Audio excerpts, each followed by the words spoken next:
Chapter 1432. On the ground, the giant eagle's body continued to twitch. Its blood flowed out, and its entire body was soaked in a moment.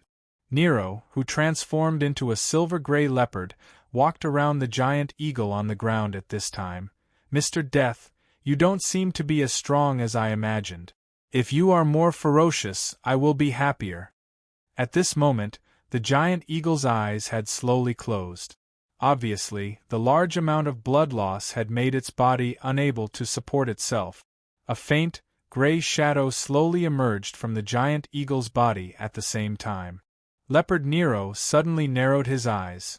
"Mr. Death, are you going to become a god again?" "That's right. A battle that is too one-sided is very boring. Let me be excited." The gray figure gradually condensed into a 2-meter-tall figure, but its appearance couldn't be seen. Only the 2 pieces of light on its head looked like a pair of eyes. It was more like a candle flame swaying in the breeze. "I see." Its voice was still low, as if it was not affected by the death of the giant eagle. It looked at the leopard Nero in front of it and said slowly, "Born for killing, reveling in killing, what a sad creature. You must have a very painful past, right? You alone bear some things that ordinary people can't imagine." Its voice had unknowingly become soft, like a murmur. But the leopard Nero in front of it yawned without any reaction. Its voice became softer and softer, even with a trace of pity and sadness. "I don't know what you have encountered in the past. Stop, Desh." The leopard Nero suddenly raised its claws. Its words were interrupted directly, and it seemed a little surprised. Now it could only look at the other party quietly. Nero squatted on the ground like this. While picking its ears with its small claws, it said casually, "I say, Mr. Death, it's useless to gain favorability with me. There is only one person in this world who can gain favorability with me, and I won't accept any rebuttal." It couldn't help being silent for a moment before slowly saying, "Then, I will be proud of you." The voice suddenly stopped. In the blink of an eye, its shadowy body had been torn into 2 halves, the upper and lower halves. The silver-gray leopard had disappeared and was replaced by a girl with short white hair. The girl was holding a knife called Yamato in her hand, but the knife was not unsheathed. Nero, who had returned to its original form, was expressionless. Chatter, chatter, chatter. "I've already said that there's only one person who can increase my favorability. I'm going to kill you now." A large amount of fog suddenly gushed out from the wounds of the shadows that were torn apart by the scabbard. In just an instant, the gray fog had completely filled the entire warehouse. The fog seemed to be an illusion to some extent. Nero seemed to be in a desolate land at this time. The mist was flowing, and it brushed past her, cutting her skin in an instant. Blood should have flowed out from the wound, but in fact, it didn't. Moreover, the wounds on Nero's body even healed in an instant. She looked at several places on her body that were inadvertently cut open, and her eyes suddenly curved into a beautiful crescent moon. Her voice was as happy as a child who had encountered a novel toy. "Wow! How did you do it? If it was in the past, I might really suffer a big loss. Mr. Death, I'm falling in love with you." "I'm kidding." As soon as the voice fell, Nero's body instantly turned into fog, expanding, expanding, and expanding continuously. The expanding body of the Black Soul Envoy reversed the current situation in an instant.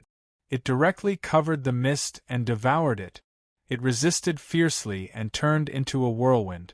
Nero also laughed happily at the same time and turned into a tornado. The whirlwind and the tornado collided crazily in the idle warehouse at this moment.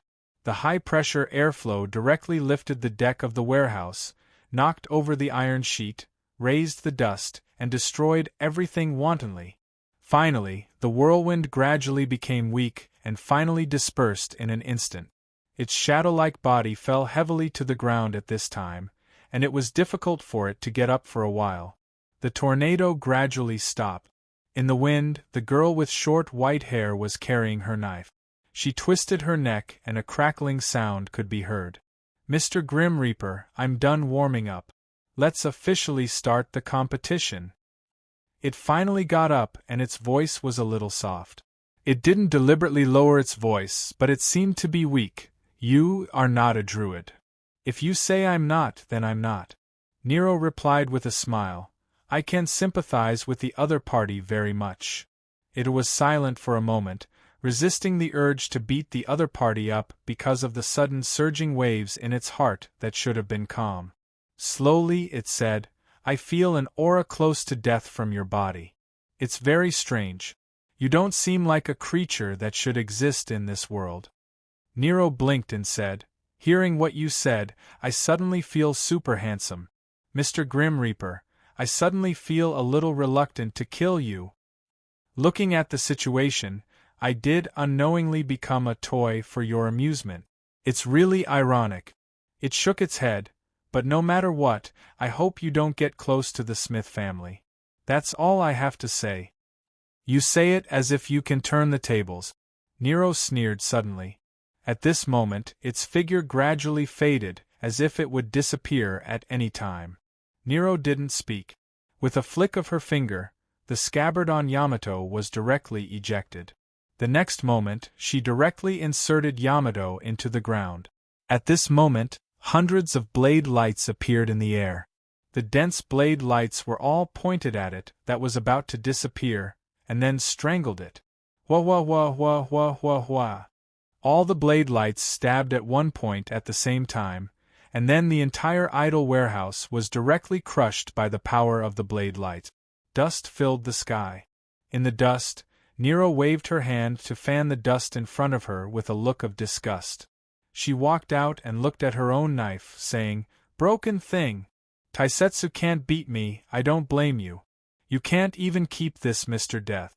I will melt you into an iron virgin when I go back tonight. The sound of the knife seemed to be protesting constantly, as if it was saying, Isn't it because you have been playing and not being serious? But at this time, the knife also spat out a gray thing, which was half of its body. Trash! Nero didn't praise it. Instead, she threw Yamato directly on the ground, and finally stepped on it and stomped a few times. After that, she stretched and muttered to herself, It's getting more and more interesting. The taste of Mr. Death and that disgusting spider are not the same. With that, Nero suddenly patted her forehead with one hand. Oh no! My chocolate beans! In a small mill in the distance, a dusky figure slowly appeared. In the end, it lay down on the wheat stalks, seemingly unable to move. It seems that I almost couldn't get away. Its body was now motionless. If one looked carefully, one would find that its body was now less than half. The broken part of the upper body kept pouring out fog and then dissipated in the air. This seemed to mean that its current state had reached a terrible and indescribable state. A mouse popped out of nowhere.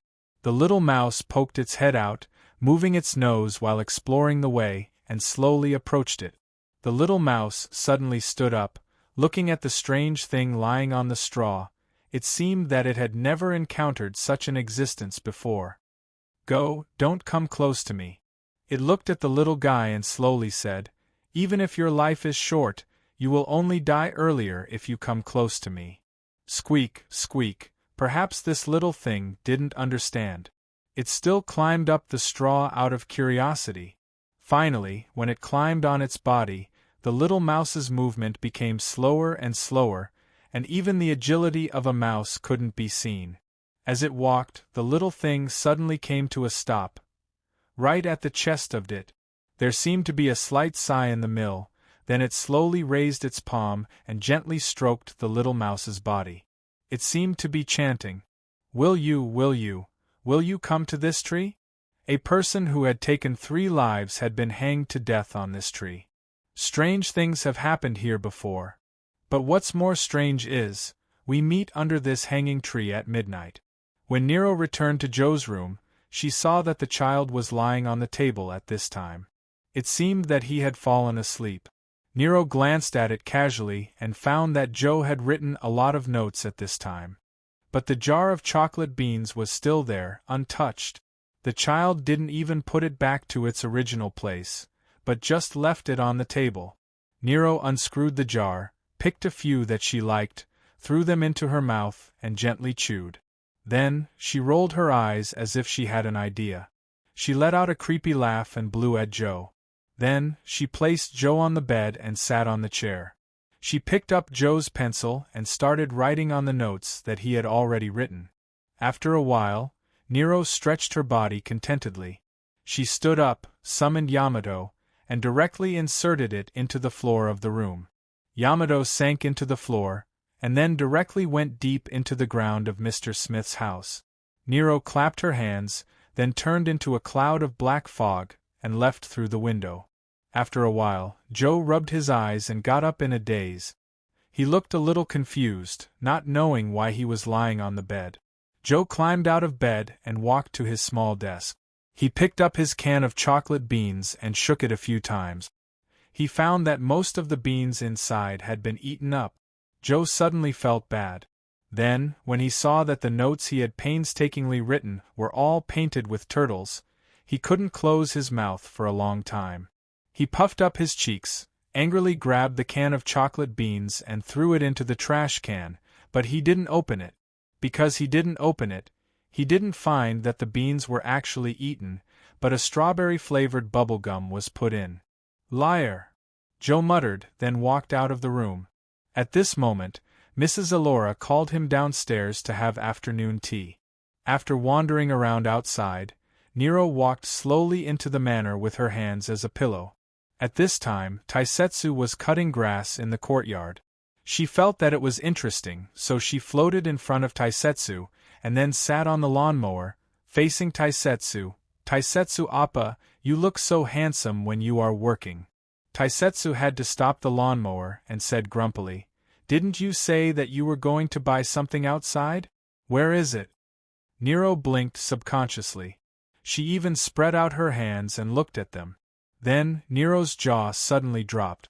Because of the special structure of the Black Soul Envoy's body, her jaw could really drop by itself. Taisetsu Appa, she even shed 2 tears, looking pitiful, like a cat abandoned on the street. At this time, she suddenly flew out and hugged Taisetsu's thigh. "I really went to buy something, and then the bag flew away for some reason." She remembered that she seemed to have accidentally left it in Mr. Smith's restaurant. Mississippi Yi is in the kitchen at this time," Taisetsu said expressionlessly. At this moment, Nero's whole body trembled visibly like waves. Then she straightened up and said with a solemn face, "I remember, I still have an important thing to forget. You don't have to make my dinner. No, leave the dinner to me. Just throw it in the fridge. I'll eat it myself when I come back." She hurriedly walked out of the manor, and even flew out. But the flying ability of the Black Soul Envoy, which had always been good, suddenly failed at this time. She was directly pulled to the ground by gravity and fell heavily to the ground. And it was very painful. If the Black Soul Envoy felt pain, it was naturally because of something else. Nero raised her head subconsciously. She saw a maid's skirt. She looked up and saw a kitchen apron covering the front of the skirt.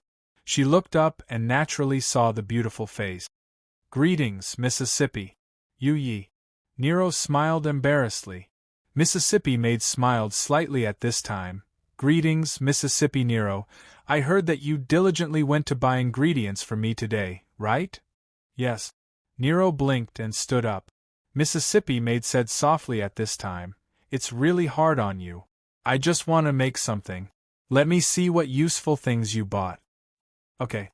Nero swallowed, then slowly turned around and looked straight at Taisetsu standing behind her. Big round tears began to fall from her face. Taisetsu shrugged helplessly. Nero had to turn around with sweat all over her head. When she was about to give up, a figure walked slowly from the manor gate. It was Boss Luo.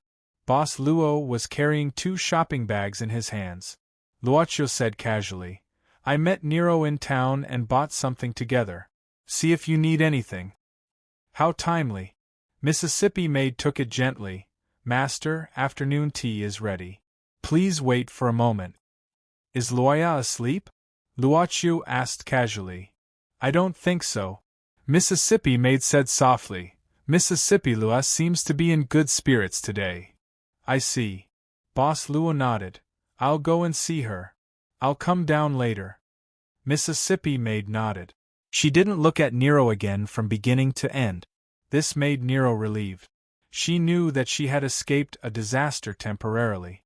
Taking advantage of the gap when Mississippi maid left, Nero approached Boss Luo, but she was soon separated by a layer of invisible things on Boss Luo's body. She said angrily at this time, "Do you know? His original 200% favorability had been reduced by 3%. Now it's only 197%. Don't make trouble." Boss Luo said casually, "See if Taisetsu can help." Okay. Nero saluted and immediately stepped back. She bumped Taisetsu away, then she started the lawnmower and began to run quickly in the courtyard. Chapter 1433. When Boss Luo arrived at Loya's room in the attic, Loya was standing on top of soft cotton. Xing Chuang Pillow had a nervous look on his face as he concentrated. Luoya was carefully carrying a part of the castle model and was about to place it on the top of the table model. Luochio couldn't imagine what Loya was building on the table, but he was quite happy to see her so focused. He hadn't felt this way for a while. This was completely different from the companionship that Yu Yi could give him. Perhaps it was more similar to the family-like feeling that Ren Xiling could give him, as if it was something innate. Just when Boss Luo was slightly absent-minded, Luoya suddenly stood on tiptoe. However, what she was standing on was just a pillow after all. Even if it was Xing creation creature, it couldn't become hard. Luoya, who couldn't stand steadily, was about to fall. Soft Cotton's reaction was very fast. It expanded in an instant and could completely catch the falling Loya. But before it could, a pair of hands had already caught little Luo. "Poof! Big brother!" she said in a surprised voice. Luochio quickly put Luoya down. At the same time, he picked up the parts of the castle model that she dropped on the ground. "What's this?" Luochio asked curiously as he looked at the building blocks on the table that were more like a strange handicraft. "A gift for you," Loya said simply.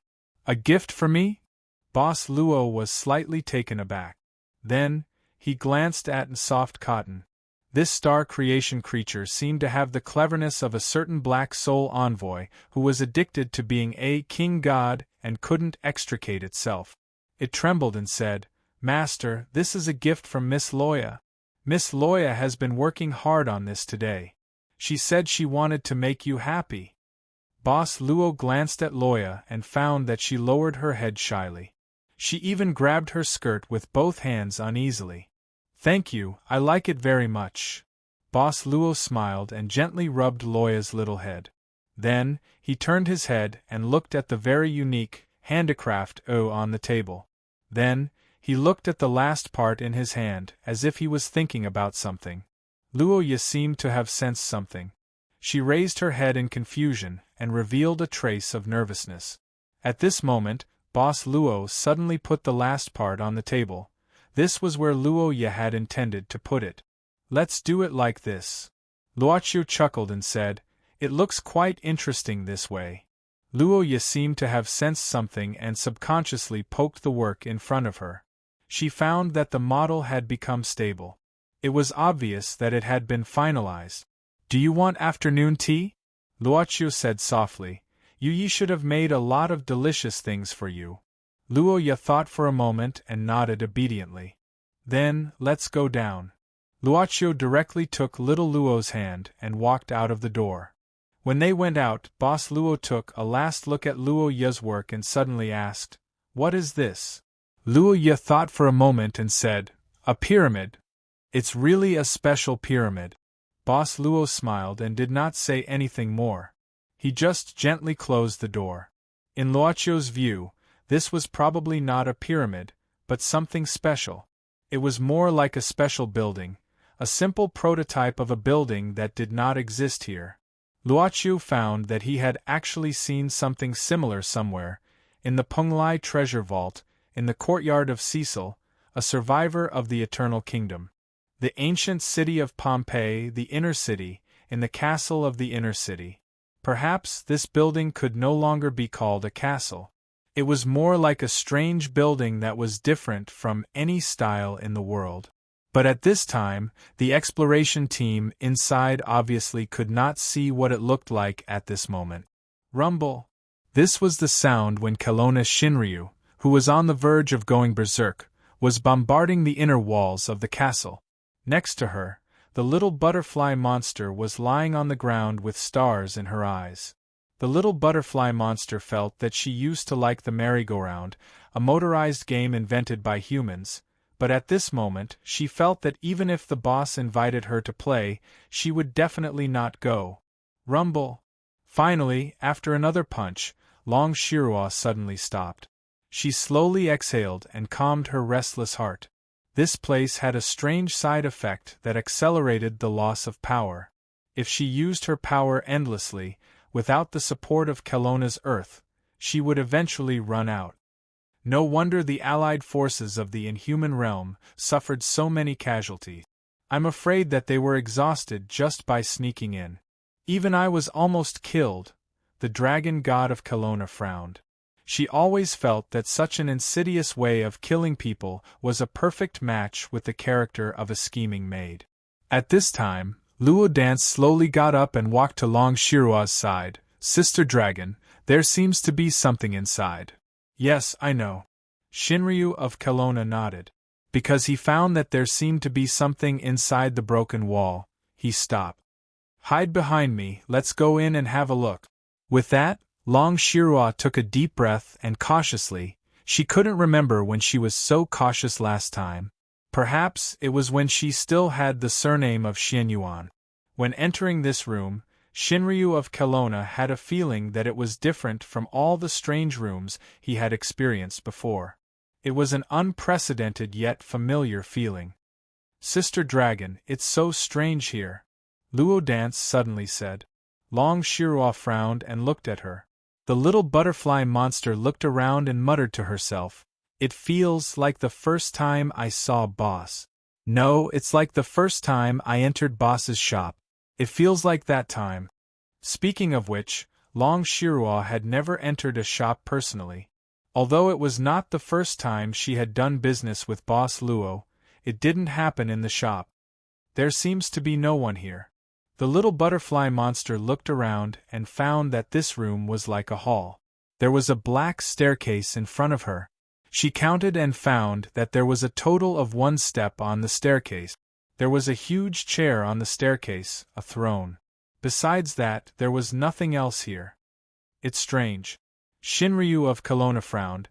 I've heard Hui Yao mention the situation of the final battle, but why, Sister Dragon?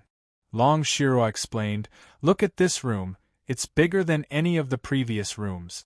And there's a throne here. It's not owned by a nobody. But according to what I know from Hui Yao, the final battle didn't take place here. Well, maybe it's the resting place of the big bad guys? The little butterfly monster thought for a while and said. Long Shirua knocked on the butterfly's head. The big bad guys you mentioned are really free. Maybe they used to hold a ball here? Long Shirua shook her head and went to the end of the staircase. She came to the front of the huge throne and looked at it carefully. But she couldn't find anything. Kelowna of Shinryu frowned and cast dozens of enchantments on himself before sitting on it. The little butterfly monster flew up and asked curiously, Sister Dragon, are you tired? This is called immersive. Long Shirua said grumpily, I'm trying to feel the thoughts of the guy who used to sit here. The little butterfly monster thought for a while and said, Sister Dragon, is the chair comfortable? Comfortable. I'm trying to get close to the thoughts of the guy who sat here. Kelowna of Shinryu raised her hand. This time, the little butterfly monster was smart. Or it should be said that she was prepared. She held her head and jumped back a little. Kelowna of Shinryu of Kelowna rolled her eyes. But this huge throne did give her a feeling of not wanting to get up. Long Shirua even felt sleepy. As a Shinryu, she should be able to stay up all the time. She didn't even notice the origin of this sleepiness. Even when it appeared, Kelowna of Kelowna didn't feel anything wrong. Long Shirua yawned unconsciously, her eyelids became heavy and slowly closed. She seemed to hear the little butterfly monster's voice. But she couldn't hear it clearly. The little butterfly's voice calling her name was getting farther and farther away, until everything was silent. She finally closed her eyes. She felt that she couldn't remember anything. No matter who she was, no matter where she was, she didn't even know what she should do next. Her body seemed to exist, yet it also seemed to not exist. Countless things passed through her body, which seemed both real and fake at the same time. They were worlds that had been destroyed, everything that passed ended in destruction. She didn't even know how long this situation lasted. It seemed to be endless, without an end. She was lost in this strange scene again. She even forgot why she should think about who she was, why she should think about where she was, and why she should think about what she should do next. When all these problems no longer existed, the only feeling she had was that she was like these things that passed through her body, and would eventually be destroyed as well. But when the end was coming, she was so calm as if she was returning to something like a mother, as if everything was born from its body. She opened her hands and completely relaxed her body.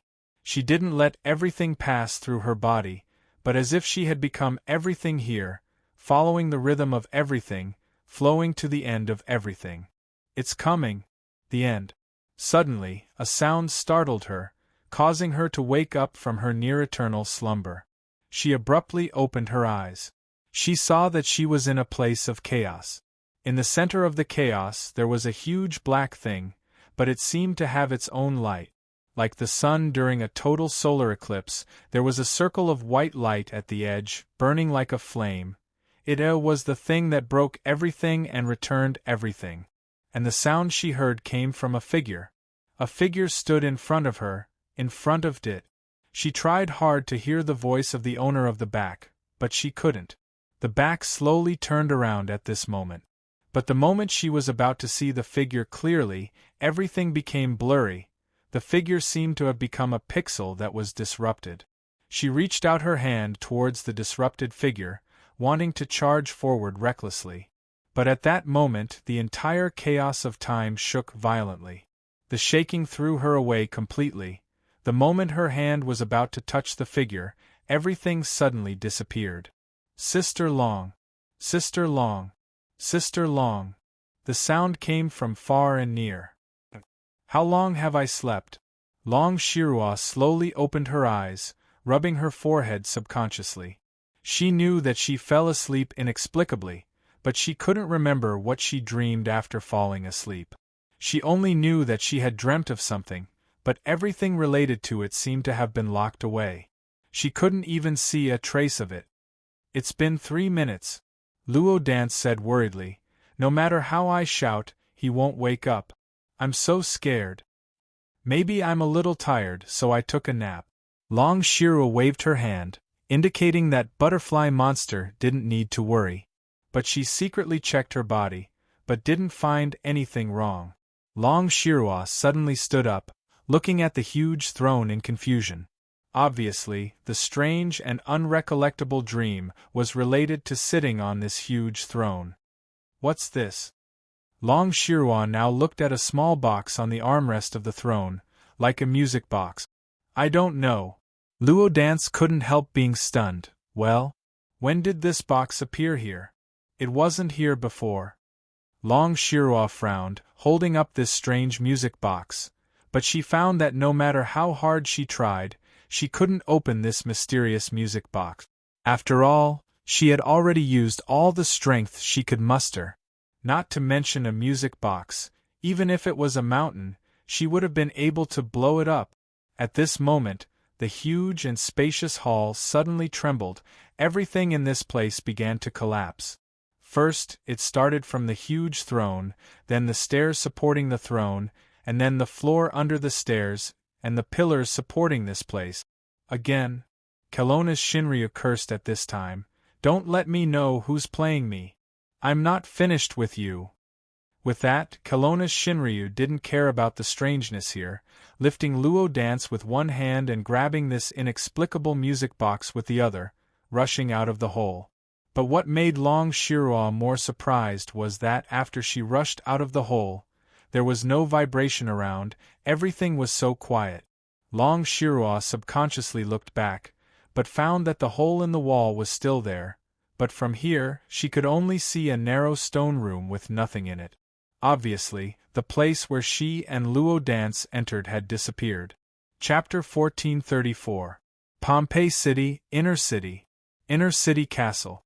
Unlike the situation at Kelowna Shinryu's side, since they were separated due to the constant changes in the castle, Hui Yao, Bailey, and Kaloya had experienced many changes together. The legendary werewolf hero's physical strength was almost depleted at this moment. His slightly chaotic breath and forehead that began to sweat were all proof of his terrible condition at this time. Bloodsucker, did we really come to this damned place before? Bailey just frowned at Kaloya's question. Kaloya, do you still remember how we got to the last room we reached? Of course. How could I possibly? His words quickly stopped because at this time, he could no longer find the original path. The terrain here has always been changing. Bailey shook his head and then looked at the master of the Radiance Tower. Hui Yao still looked calm and composed at this time. He had experienced a lot along the way.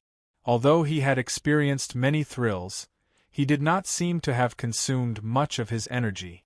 After the war 100 years ago, the Alliance army that won a Pyrrhic victory finally obtained some artifacts from the castle. In addition to the legendary Holy Lance, Hui Yao also knew that the Magician Association had obtained another loot. What it was exactly, outsiders did not know, just like how other people did not know the specific effect of the loot he held. However, Bailey had learned from special channels that the second loot collected by the association seemed to be able to bring people almost unlimited magic power. Perhaps this was the reason why the Master of the Radiance Tower did not seem to have consumed much energy at this time. 76 times. At this moment, Hui Yao, who had been silent, suddenly said, "Since we came in, this place has experienced 76 changes, and there is no pattern. Everything is random. This is why we can't find the way." With that, a ray of light suddenly appeared in the passage where they were. This ray of light appeared suddenly. Hui Yao directly stretched out his hand and flicked the ray of light. He shook his head and said, "We have been going in circles." Regarding the Master of the Radiance Tower, Kaloya was curious while Bailey was slightly surprised. He did not even notice the Master of the First Tower at first. No matter what, it seems to have stopped now. Kaloya suddenly said, "According to the previous frequency, this broken place should have moved at least twice. What is that?" "It seems to be mystic steel." They looked in the direction pointed by Kaloya at the same time and saw a gray figure slowly walking through the passage in front of them. "Slow down." Hui Yao waved his hand at this time and stopped Kaloya, who wanted to go forward to check it out. Finally, he tapped his wand on the ground lightly. A light arrow shot out from the floor and directly shot at the figure that appeared in front of them. Ding! The sound Stone and Stone's Tower. The Radiance Tower's tower had. And there was a layer of metal color slowly flowing on the back of the figure that was hit. "This is Secret Steel's magic of steel," Kaloya said with a solemn expression. "It's his unique secret technique. And Mystic Steel has turned tower." But strangely, even when Hui Yao attacked, the Mystic Steel in front of the passage did not have any reaction. It just kept walking forward. It was as if it was guiding something, revealing a kind of information that it wanted to bring Hui Yao and the others to somewhere. Although they were puzzled, they still chose to slowly follow behind the Mystic Steel. This was one of their purposes of entering the castle. Speaking of which, it was strange. Since the war 100 years ago, everything here had been taken over by the Magician Association. The association had been exploring this castle for 100 years and had even confirmed several times that this castle was just an empty city, except for the fact that the material was a little special. But this time, they discovered that during the changes in the castle, they had discovered many rooms that they had never been to before. Naturally, they had also experienced many dangers that they had never experienced before. Kaloya suddenly had a strange feeling. That was, the last room that they walked into and faced the two terrifying fellows. Were they really the masterminds behind the scenes? They did not know how long they had been walking, but the interior of the castle did not have the slightest change along the way. The mystic steel suddenly stopped in front of an open stone door. Then, the mystic steel turned around and glanced at everyone in front of the door. There was no expression on its face. It looked so dull, but its eyes seemed to reveal something occasionally, as if it wanted to tell them something. But soon, it walked into the room. They decided to follow it in. Since they had come this far, even if there was danger, they could only explore it. The stone room was not big.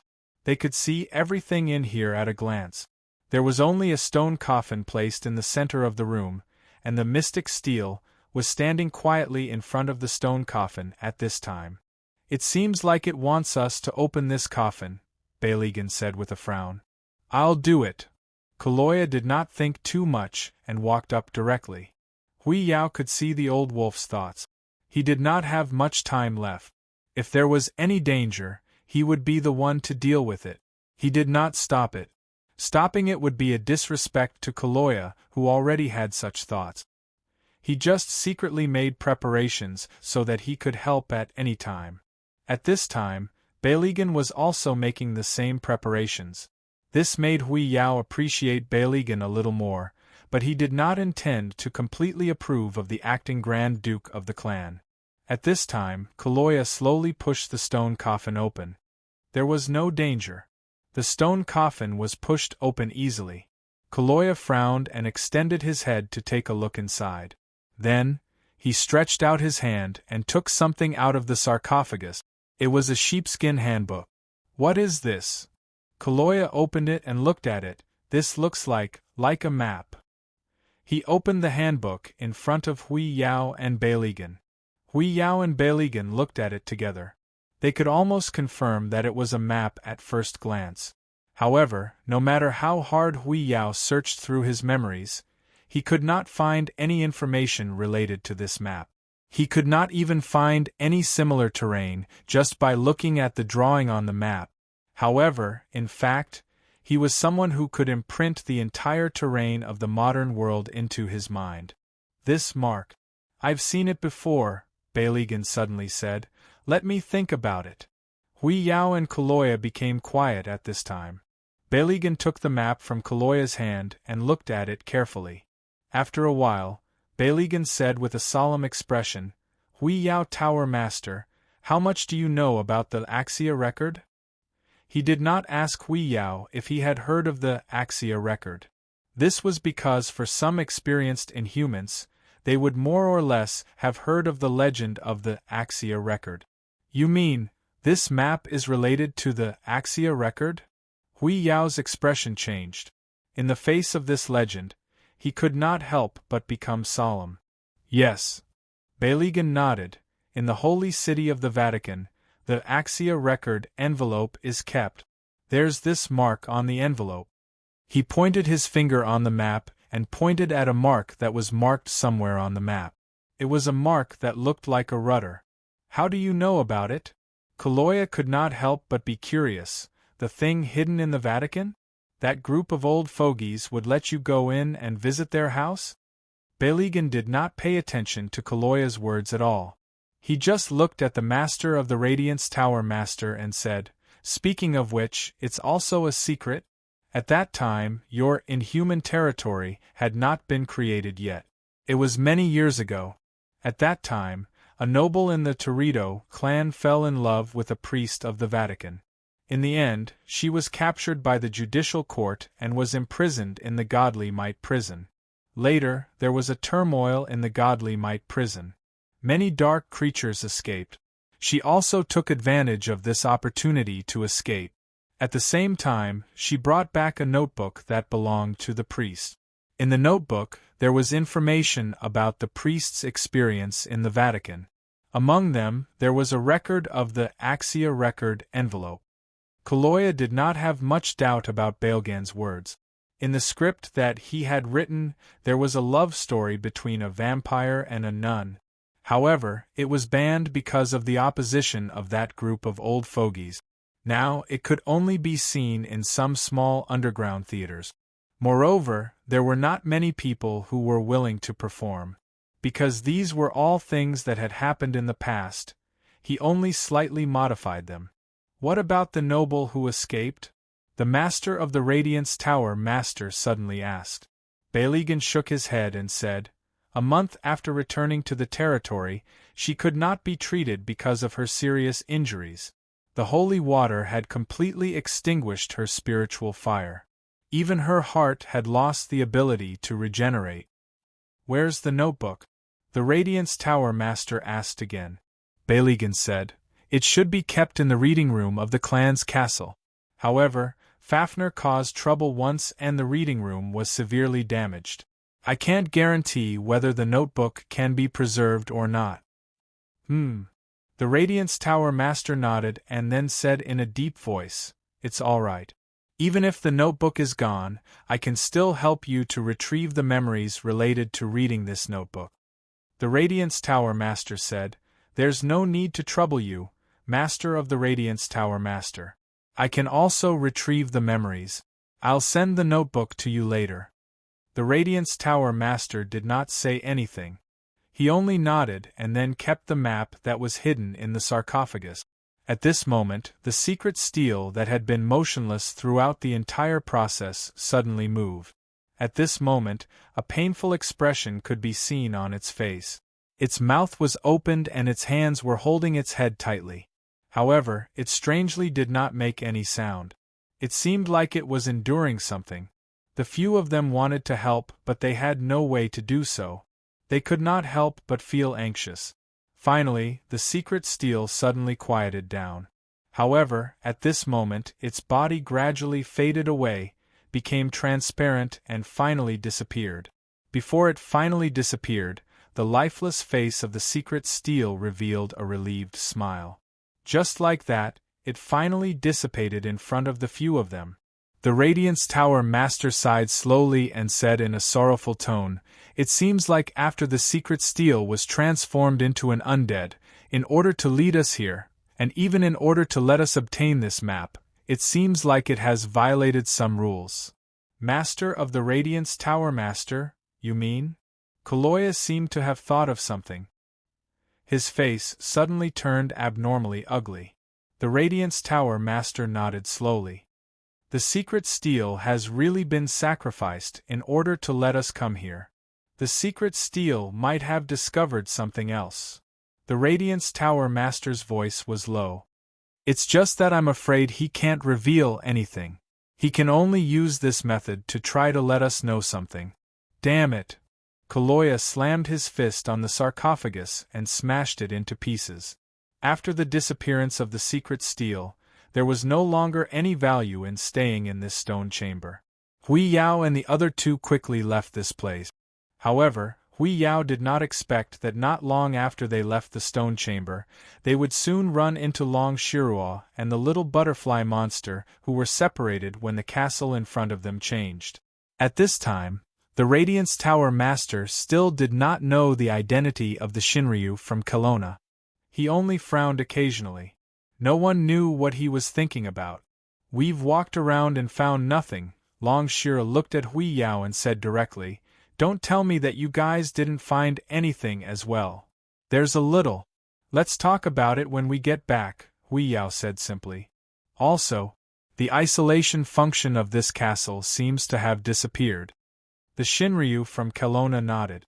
Well, after this damned place stopped moving, it seems to have slowly recovered. Even the suppressive force is the same. As expected, old. As expected, you've encountered the suppressive force as well. Hui Yao thought for a moment. Then, He waved his hand and shot out a ray of light. The ray kept moving and then began to split up in all the passages that it passed through. In just a moment, he said, "We've found the exit. Let's leave this place first." There was not much conversation. They just nodded and moved directly. At this time, Kaloya, who was walking at the back, could not help but ask curiously, "By the way, what is the suppressive force that the Radiance Tower Master mentioned just now?" The Radiance Tower Master shook his head, indicating that he was not very clear about it. He knew that the perception in the castle was blocked, but he did not feel the suppressive force at all. Moreover, looking at the shadow behind the Radiance Tower Master, he felt that it was a pity. Since they entered the castle until now, after such a long time, the replication still failed. Not only that, even the two women of unknown origins beside the Radiance Pagoda Master had also failed. When we entered just now, was it like this? After successfully coming out from the inside of the castle, the Shinryu from Kelowna raised his head and looked at the incomparably huge building in front of him. These were two completely different things. It seems that we still know too little about them. The Radiance Tower Master sighed softly. Chapter 1435. Both sides quickly exchanged their respective information. After a brief study, Hui Yao decided to leave this place temporarily. He ordered the magician troops that had already arrived to reinforce the enchantment that shrouded the inner city of Pompeii. He also requested that there should be troops to guard this place around the clock. The rest of the people immediately returned to the Inhuman territory and ended this investigation. Inhuman territory, the headquarters of the Magician Association. "Teacher, what are you going to do now?" Hui Yao bowed in front of Kelowna Shinryu. Long Shiruo, who did not like this, yawned and said, "I've been out for a few days. I'm going back. I don't want to be involved in the matters between you and the Michael Club. But, if there's any progress on them, you can inform me as soon as possible." Hui Yao did not intend to let Long Shiruo participate in the matters between the association and the club.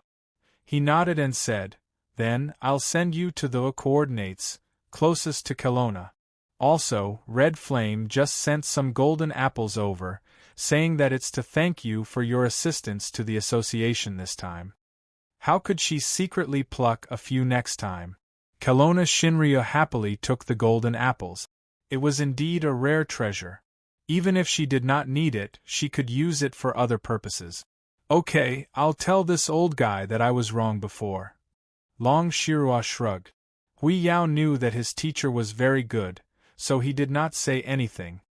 He personally sent Kelowna Shinryu to the coordinates, and then personally operated the coordinates to send Long Shiruo, the little butterfly monster, and the golden dragon Fafnana, who was temporarily entrusted to Kelowna Shinryu. After sending Long Shiruo away, the owner of the tower let out a sigh of relief.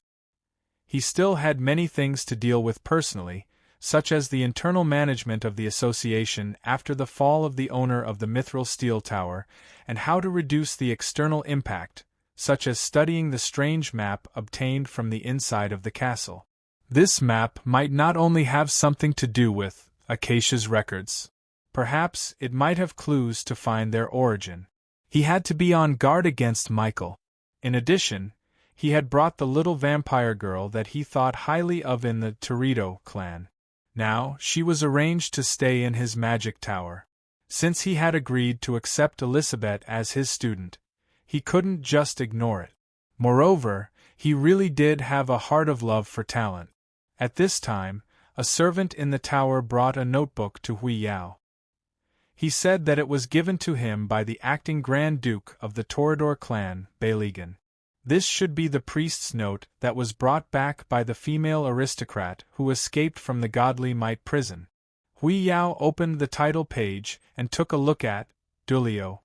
Apparently, this was the name of the priest who fell in love with the vampire. Hui Yao pondered for a moment. "Now, where is Balegang?" Lord Balegan said that he needs to rush back to deal with the matters of the territory, so he won't stay. "I hope you can understand." The servant replied respectfully, "Well, let him be." The master of the Radiance Tower nodded. After all, such a big thing had happened in his territory. Even as the first master of the association, he could not find any reason to force him to stay. Hui Yao then asked Kaloya. The servant said that after the legendary werewolf hero returned, he went to find the master of the Crimson Blaze Tower to drink alone. In fact, Kaloya was quite reckless in his early years. He went around looking for people to fight. He and the Crimson Blaze Tower could be said to have a friendship that was formed through fighting. The master of the Radiance Tower put away the notebook and then ordered, "Bring Elizabeth to see me." Since there were so many things to deal with, he might as well start from the things that were closest to him. After the servant left, the master of the Radiance Tower slowly closed his eyes. His spirit was not infinite. He was also a human who needed to rest. However, if he rested, he would waste too much time. Therefore, he developed a secret technique on his own, second personality. This was similar to the so-called artificial intelligence of the humans. Second personality could assist him in dealing with more than 90% of the matters, including the work of teaching students. In fact, his spirit had not completely stabilized. After returning from Kane's place, the contact with many worlds had left behind hidden dangers. He needed time to heal himself.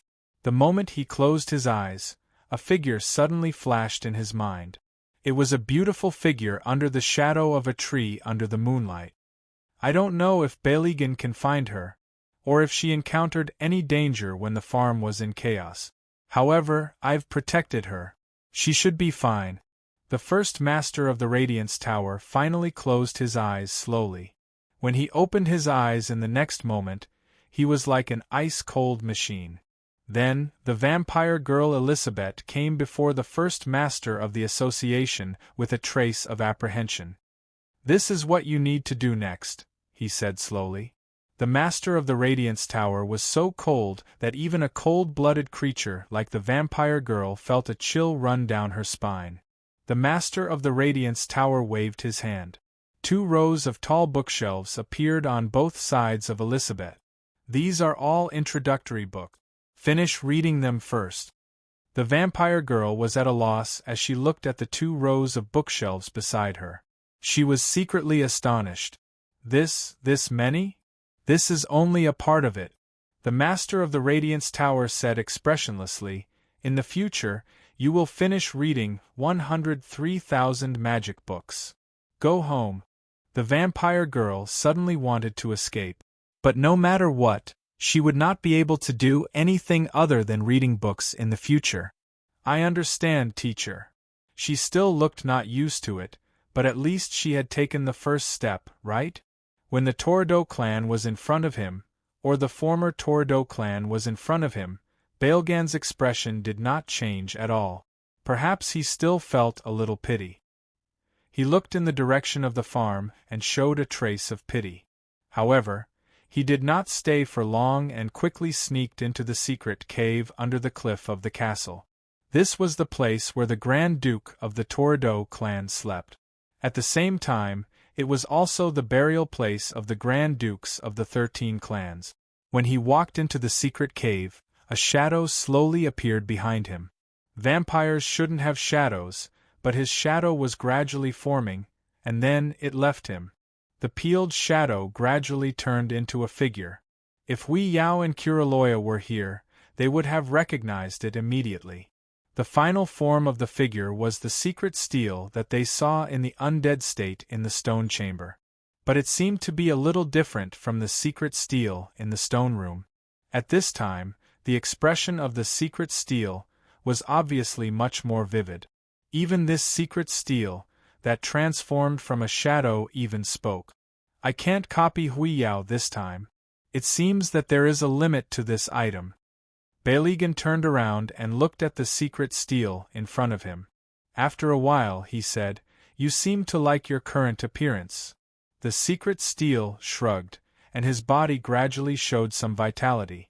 Then, He seemed to have undergone a transformation from undead to a living person, and he became a living person. Only occasionally, one could see the metallic luster flowing under his skin. At this time, the secret steel was no different from the body of the secret steel tower master that was placed in the headquarters of the Magician Association. Beilegan thought for a while and said, "Although I can't copy the tower master of Huiyao this time, but Thunder, Red Flame, and many elites of the association's troops are still a good harvest." "Okay, you're right." The secret steel nodded. "If it weren't for the daily duty of guarding the castle ruins, I wouldn't want to be the tower master and stay here for 100 years. Now it's time to remove the identity of the secret steel." Beilegan did not say anything. He just stayed silent for a moment. "The Magician Association has the map. I've also sent the hint to Huiyao. Next, we just have to wait. The Acacia record will belong to us." The secret steel laughed. "Then, I'm going back to the real world. I haven't been back for a long time. The next time we meet, it will probably be at the world's end." At this time, the secret steel slowly put on a white mask with black stripe. This was the picture representing temperance in the big Akana card. Beilegan let the secret steel leave the secret cave and stayed there alone for a long time. Suddenly, he stretched out his right hand and a white mask with black stripes suddenly appeared. It was almost the same as the secret steel, but its picture was different. This was the picture representing Star Coin in the small Akana card. Beilegan slowly put on the mask and finally opened the giant coffin in the secret cave. He took out the magic box, Pandora, placed inside and quietly left the place. When he left, Beilegan waved his hand and released a blood-red flame, melting everything in the secret cave, leaving no trace. In human territory, somewhere at the edge of the world, this place maintained an almost primitive appearance. Many of the creatures here were even extinct in the real world. At this time, a stray dodo bird was looking for food in the jungle, but it quickly stopped as if it was alarmed by something. In the eyes of this simple-minded creature, it couldn't understand what was in front of it. This was a crack. The crack was very small and at most, it was only a foot long. However, there was an aura that made the dodo bird feel uneasy. It let out a cry, and after flapping its wings a few times, it retreated in horror. Suddenly, the dodo bird's body was rolled up by something. It seemed to be a long tongue. It screamed, but it was rolled up by the agile and strong tongue to a strange creature the size of a chameleon. The creature suddenly opened its mouth and swallowed the dodo bird. Even if it swallowed the dodo bird that was much bigger than itself, the strange creature's body didn't change at all. Its eyes continued to move as if it was looking for the next thing to swallow. In front of its chest, there was a hole. This seemed to be a newly born void original devil. After the afternoon tea, Luo Ye fell into a deep sleep. Although she still had the symptoms of sleepiness, at least she was awake much longer than before. This might be a good start. In the room in the manor's attic, the pillow spontaneously expanded to the size of the bed. Boss Luo carried Luo Ye and put her in it. After covering her with a blanket, he walked out of the room in the attic. Then, under the servant girl's lead, Luochio walked into his room for the first time. The room was naturally chosen by Yu Yi, and everything inside had been arranged properly. The minimalistic style was similar to Luochio's previous room, but it was about twice as big. On the balcony, one could directly see the seaside and the cliff outside the town. Since this manor was originally Yu Ye's property, it must have been perfect. At this moment, Boss Luo walked to a table and waved his hand. The castle model that Luo Ye had fiddled with for a long time and finally took shape appeared little by little. Luo Ye ended up like this, Luochio said casually while watching Miss Maid's reaction. Oh, Miss Luo Ye has the talent of impressionism. Miss Maid looked at the strangely shaped model in front of her and was a little surprised. She even revealed a thoughtful expression. I can't decipher it at once. Maybe she just put it together randomly. There's no style or anything like that. Luochu smiled slightly. I saw that it sounded special, so I fixed it. In the future, I'll put it here temporarily. Okay. Miss Servant Girl nodded. Even if the castle model was created by her, everything in the shop belonged to the shop owner, including her. Today's sunset might be good. Luochu looked at the sea outside the balcony and said, I want to sit here for a while. Then I'll make a pot of tea, Miss Maid said softly. He naturally gave her the most gentle smile, and watched her walk out of the room. The sunset hadn't arrived yet, but the sunlight was much softer. Beams of sunlight penetrated through the clouds and pulled out a texture like a veil. Boss Luo's gaze fell on Luo Yu's work again. Nothing appeared in his mind, but a vague sense of familiarity lingered in his heart. He always felt that the model was not completely completed. Perhaps all the parts of the original castle model were just the tip of the iceberg of what the work in front of him should look like. He suddenly thought. After thinking for a while, Boss Luo moved a stool and then changed out the drawing tools. He began to sketch the appearance of the handicraft in front of him on the canvas. His movements were very, very slow. Chapter 1436. After dinner, Nero sneaked out of the manor quietly. Of course, she didn't think that her actions were so secretive that no one knew. How could the boss and Mississippi maid not know? She actually had relative freedom. Sometimes, Nero would think that perhaps this relative freedom was far more relaxed than she had imagined. At least, so far as the master, he didn't specifically ask her what she needed to do or what she should do. He didn't even ask her to fulfill her obligations as a Black Soul envoy. So Nero felt that even as a Black Soul envoy, she could actually live like a salted fish. Don't rest. As soon as she left the manor, Nero met Taisetsu, who was waving his sword in the small forest outside the manor. Taisetsu took the initiative to greet her. Black Soul envoy doesn't seem to need to rest, right? Nero leaned against the tree trunk and asked. Taisetsu weighed the Zhanlu sword in his hand and suddenly said, Do you want to exercise? Nero waved her hand with a look of disgust. I like to abuse people, but I don't like to be abused. This was very real. Taisetsu smiled. In fact, before the boss and Miss Yu arrived, it was Nero who pestered him to fight every day. Nero suddenly flew up and planned to leave here. Taisetsu asked curiously, Where are you going? To abuse people. Nero looked back and smiled. Taisetsu Appa, thank you for helping me in front of Yuye's nanny this afternoon. I'll give you a flying kiss. A black mist was spat out from Nero's mouth, transforming into a small heart shape. It slowly floated to Taisetsu, then suddenly dispersed. It was a black heart. Nanny, Taisetsu shook his head, then continued to wave his sword as if he was living a normal life. After the restaurant closed, Mr. Smith returned home at about 10 o'clock in the evening. In the afternoon, Mrs. Elora called and said that Joe had returned home. Mr. Smith didn't know when Joe slipped away from his eyes. In fact, he still felt that the 5-year-old Joe was a little too naughty, even though they were in such a small town. He wanted to have a good talk with Joe, but found that Joe was asleep, so he had to give up. He chatted with his mother, Lady Allura, and his wife, Deborah, in the hall. Lady Allura said she felt much better today, as if she were 10 years younger. Mr. Smith thought it might be because of his mood.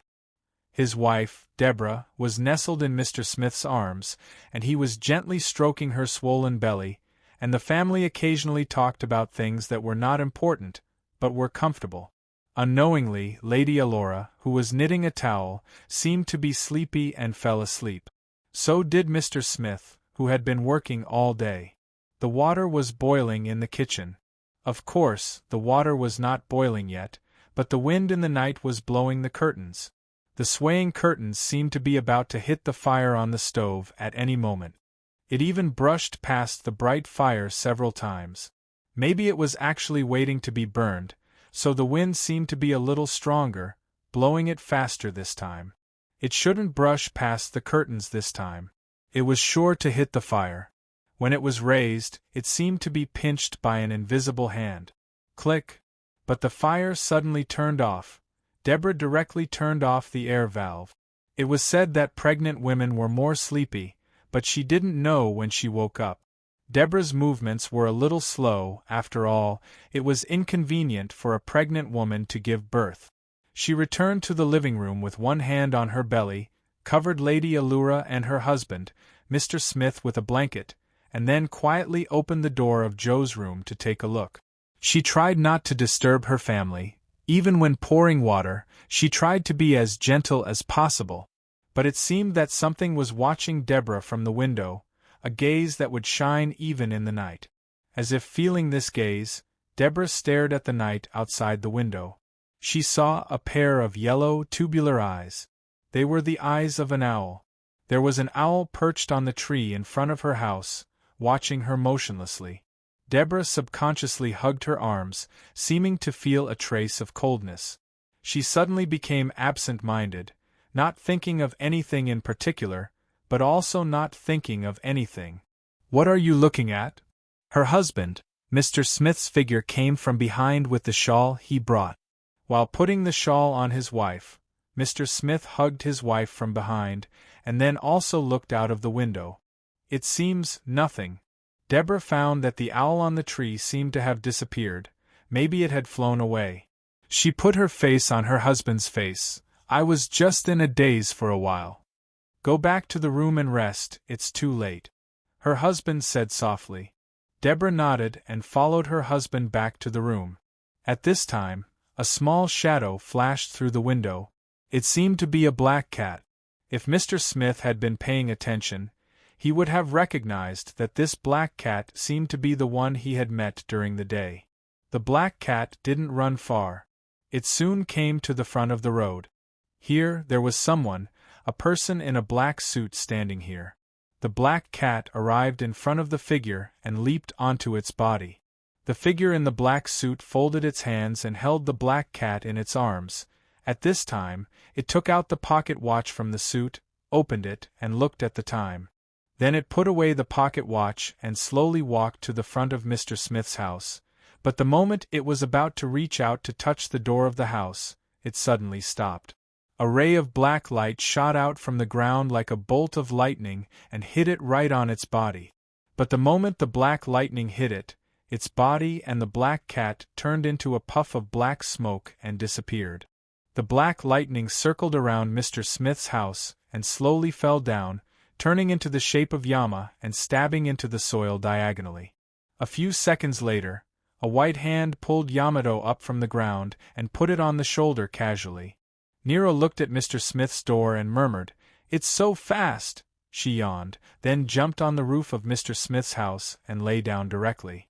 Looking at the dim moonlight, she closed her eyes and seemed to fall asleep. When the sun rose, she buried Yamato in Mr. Smith's house again. Then, as if she was still half asleep, she slowly flew back to the manor. "Where's the boss?" After returning to the manor, Nero saw the breakfast on the table and ate it without saying anything. "The boss and Miss Yu went to school," Taisetsu, who was reading the newspaper, said casually. "He said that he wanted to apply for admission." Nero blinked thoughtfully. "Yes, the boss came here to go to school. Is it fun to go to school?" "Haven't you been to school?" Taisetsu asked subconsciously. Nero shrugged and said, "I've been to the instructor's training class. Doesn't it count?" Taisetsu looked back at Nero and suddenly asked, "Where did you go last night?" Nero showed a bright smile and said, "Catching mice, it's fun, really?" Taisetsu nodded, apparently not caring. He folded the newspaper in his hand and then planned to take care of the back garden. By the way, the last one to finish eating is responsible for washing the dishes. Before he could finish his words, Nero had already drifted out of sight. Taisetsu didn't care, but insisted on finishing the sentence. "This is what the boss said.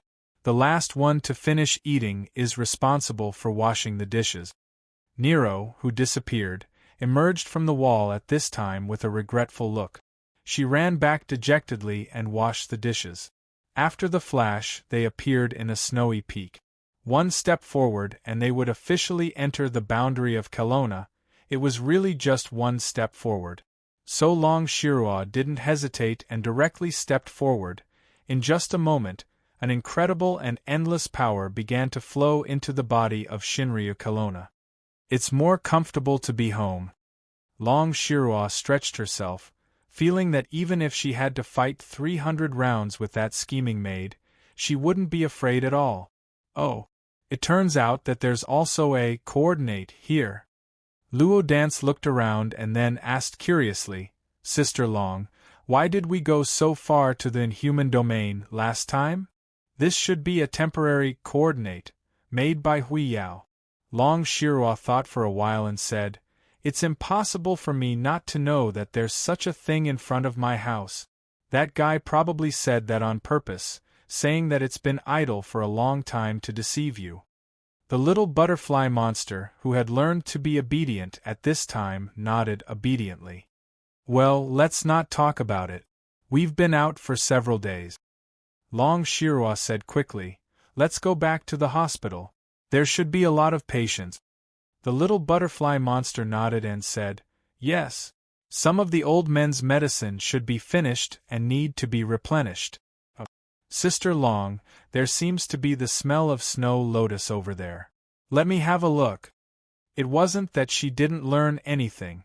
She just did some odd jobs in the pet hospital and took the initiative to learn some knowledge of pharmacology, and the learning speed was very fast. Long Shirua was not stingy with her knowledge, and taught her a lot.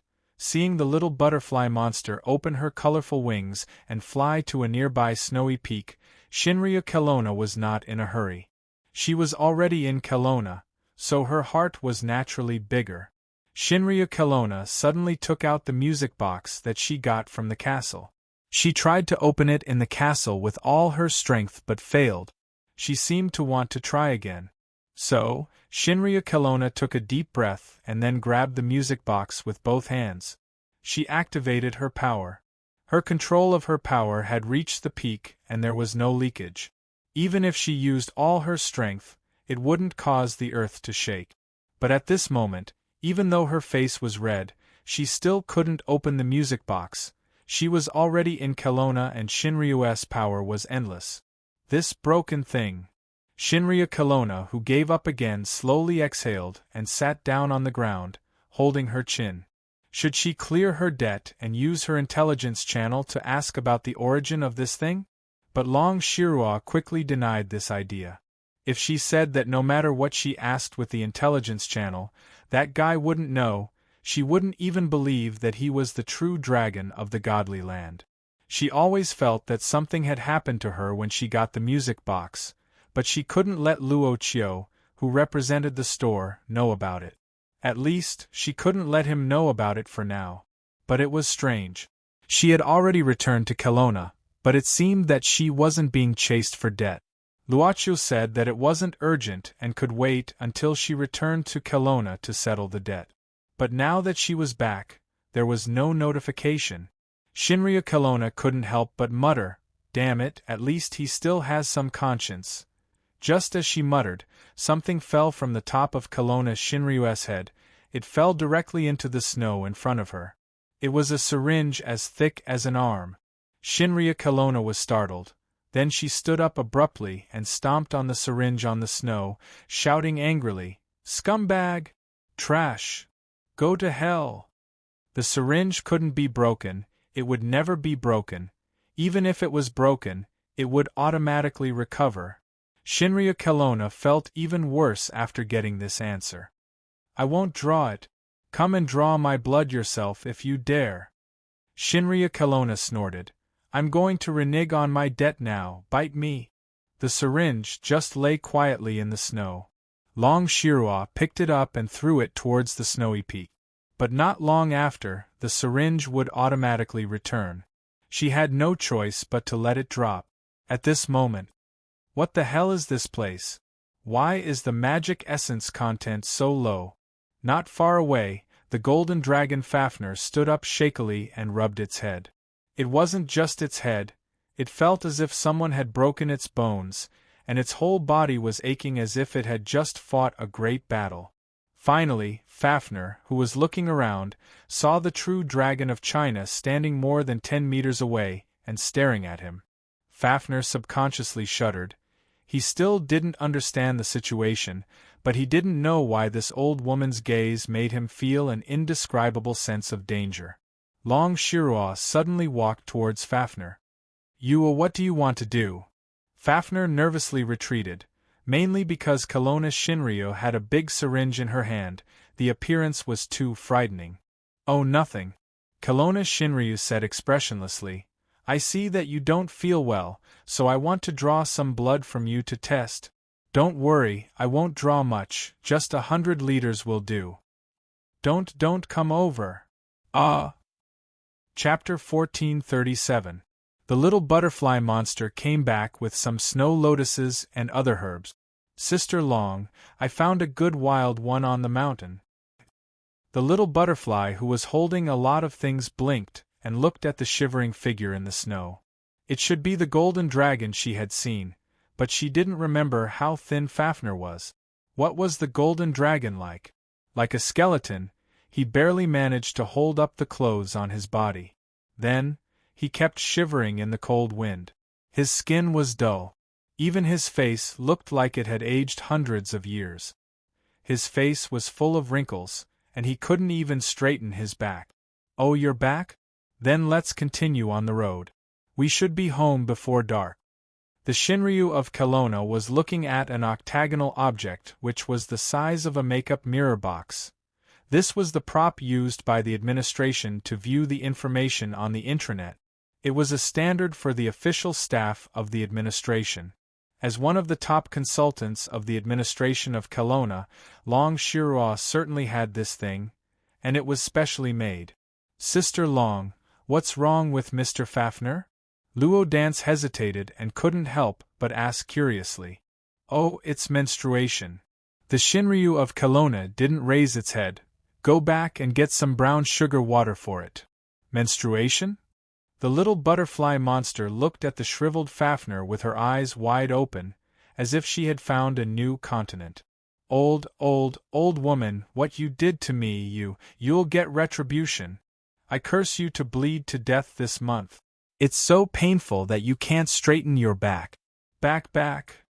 The Shinryu of Kelowna slowly raised his head and sneered. The shivering golden dragon gulped. Fortunately, Long Shiruo seemed to be in a good mood this time.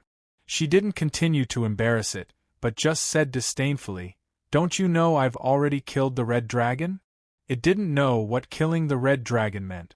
It just felt that its IQ was crushed again. Who knew when this bitter life would come to an end?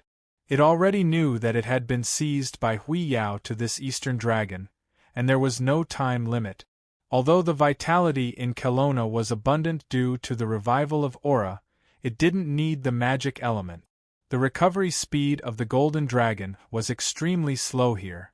Even though such abundant primordial chi had many benefits for it, it was something that accumulated over time, and there was no visible effect in a short period of time. On the other hand, the true dragon of the Divine Land had a home ground, and all kinds of buffs could be maxed out. Look at all the inhuman forces in the Western world. None of them dared to step over the border openly. "Dance." Long Shiruo suddenly raised her head and looked at the butterfly monster. "Have you ever played online games?" "What?" The butterfly monster was stunned. Although she didn't know why Sister Long suddenly asked this question, she still answered subconsciously, "No." "Then why do you look at the computer every day?" Long Shiruo rolled her eyes. The butterfly monster said innocently, "Because I've signed up for a lot of online tutorials." "Forget it." The Shinryu of Kelowna shook its head. Perhaps this was the so-called top student. "Sister Long, why do you suddenly ask this?" "Nothing," Long Shiruo said casually. "It seems that recently there's an online game that can devour people. It's said that 20 to 30,000 people have been killed. These people's consciousness was sucked into the game while they were playing the game. It's just that these people with trapped consciousnesses have all been settled down, and the matter has been suppressed. There haven't been many reports from the outside world yet. 20 to 30,000. So many? Luo Dance was shocked. According to what she knew, even if there was a fire and a few people died, it was already a big deal. This is just within the scope of Kelowna. Long Shirua frowned. It seems that there are more people in the world. At present, this matter has attracted the attention of the administration. Sister Long, are you going to help the administration? Long Shirua thought for a while. Those guys haven't asked me for help yet. I think they've thought of a way or are still thinking of a way. But I've got 2 accounts. I'll go back to the hospital and install the game. Kelowna of Shinryu quietly opened the intelligence channel that had been restored. As the last golden dragon, Fafnir had a great potential. Although the blood of the golden dragon was not as good as that of Kelowna of Shinryu, it was not too far away. It was enough to pay back her previous expenses. Long Shirua had secretly decided not to use the intelligence channel, unless it was absolutely necessary. She felt that this thing was like the GPS that the bad guy put on her. The more she used it, the more the bad guy would know. Seeing that the bad guy could observe everything in the world at any time and place, Kelowna of Shinryu felt that she would be a little scared even if she took a bath in the future. If even her inner thoughts were leaked because of the intelligence channel, then she really couldn't escape from the bad guy's 5-finger mountain. Besides, she couldn't draw the blood of Fafnir every time. If she drew the same amount of blood again, the potential of this golden dragon would really decrease. If she drew the blood for the 3rd time, her potential would probably decrease by more than half. If she drew the blood for the 4th time, she would really become a useless dragon. It depended on her mood. Should we book a ticket back? The nearest airport is very far from here. The little butterfly monster thought at this time. I'll fly with you, it's faster this way. Long Shirua waved her hand and directly brought the little butterfly monster and Fafnir up. In a flash, a white airflow appeared in the blue sky above the snow-capped peak. St. Andrew's campus. In fact, Boss Luo didn't feel strange about the campus, but this famous school had very strong local characteristics. Even if it wasn't a place where they would stay for a period of time, it would still be a very good place to visit. The atmosphere of freedom in the campus was very easy to feel. In addition, because the style of the original construction was kept to the greatest extent, there wasn't much of a modern atmosphere in general. When they first arrived, they even felt that they had walked into a magic school where a magic boy with lightning on his head studied. Because the new semester had already started for some time, there weren't too many students on the campus. Maybe it was simply because it was time for most students to go to class. The teaching office should be over there. Miss Servant Girl pointed at a building in the campus. I want to go there and have a look. Boss Luo pointed at a building in front of them and said, I'll leave the admission procedures to you. That's the seminary. Miss Servant Girl smiled. I see. Master, I'll do it as soon as possible and then return to you. Boss Luo suddenly said, or, you can also enter the school. Miss Servant Girl was stunned. She had never thought about this matter. She looked at her master in surprise, subconsciously saying, enter the school? Luochio smiled. Yes, you don't have to follow the same course as me, just pick a subject you like. We can go to school together, after school. Miss Servant Girl thought for a while and said, what about the shop? If I also go to school, I won't have much time to clean the shop. Let's just open it here.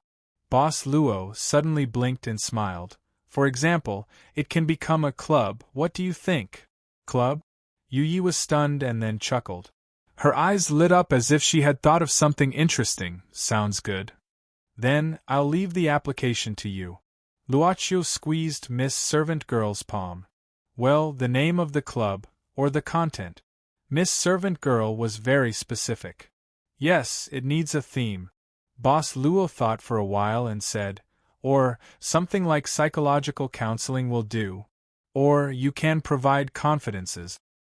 I see. Miss Servant Girl nodded. I see. Thank you for your hard work.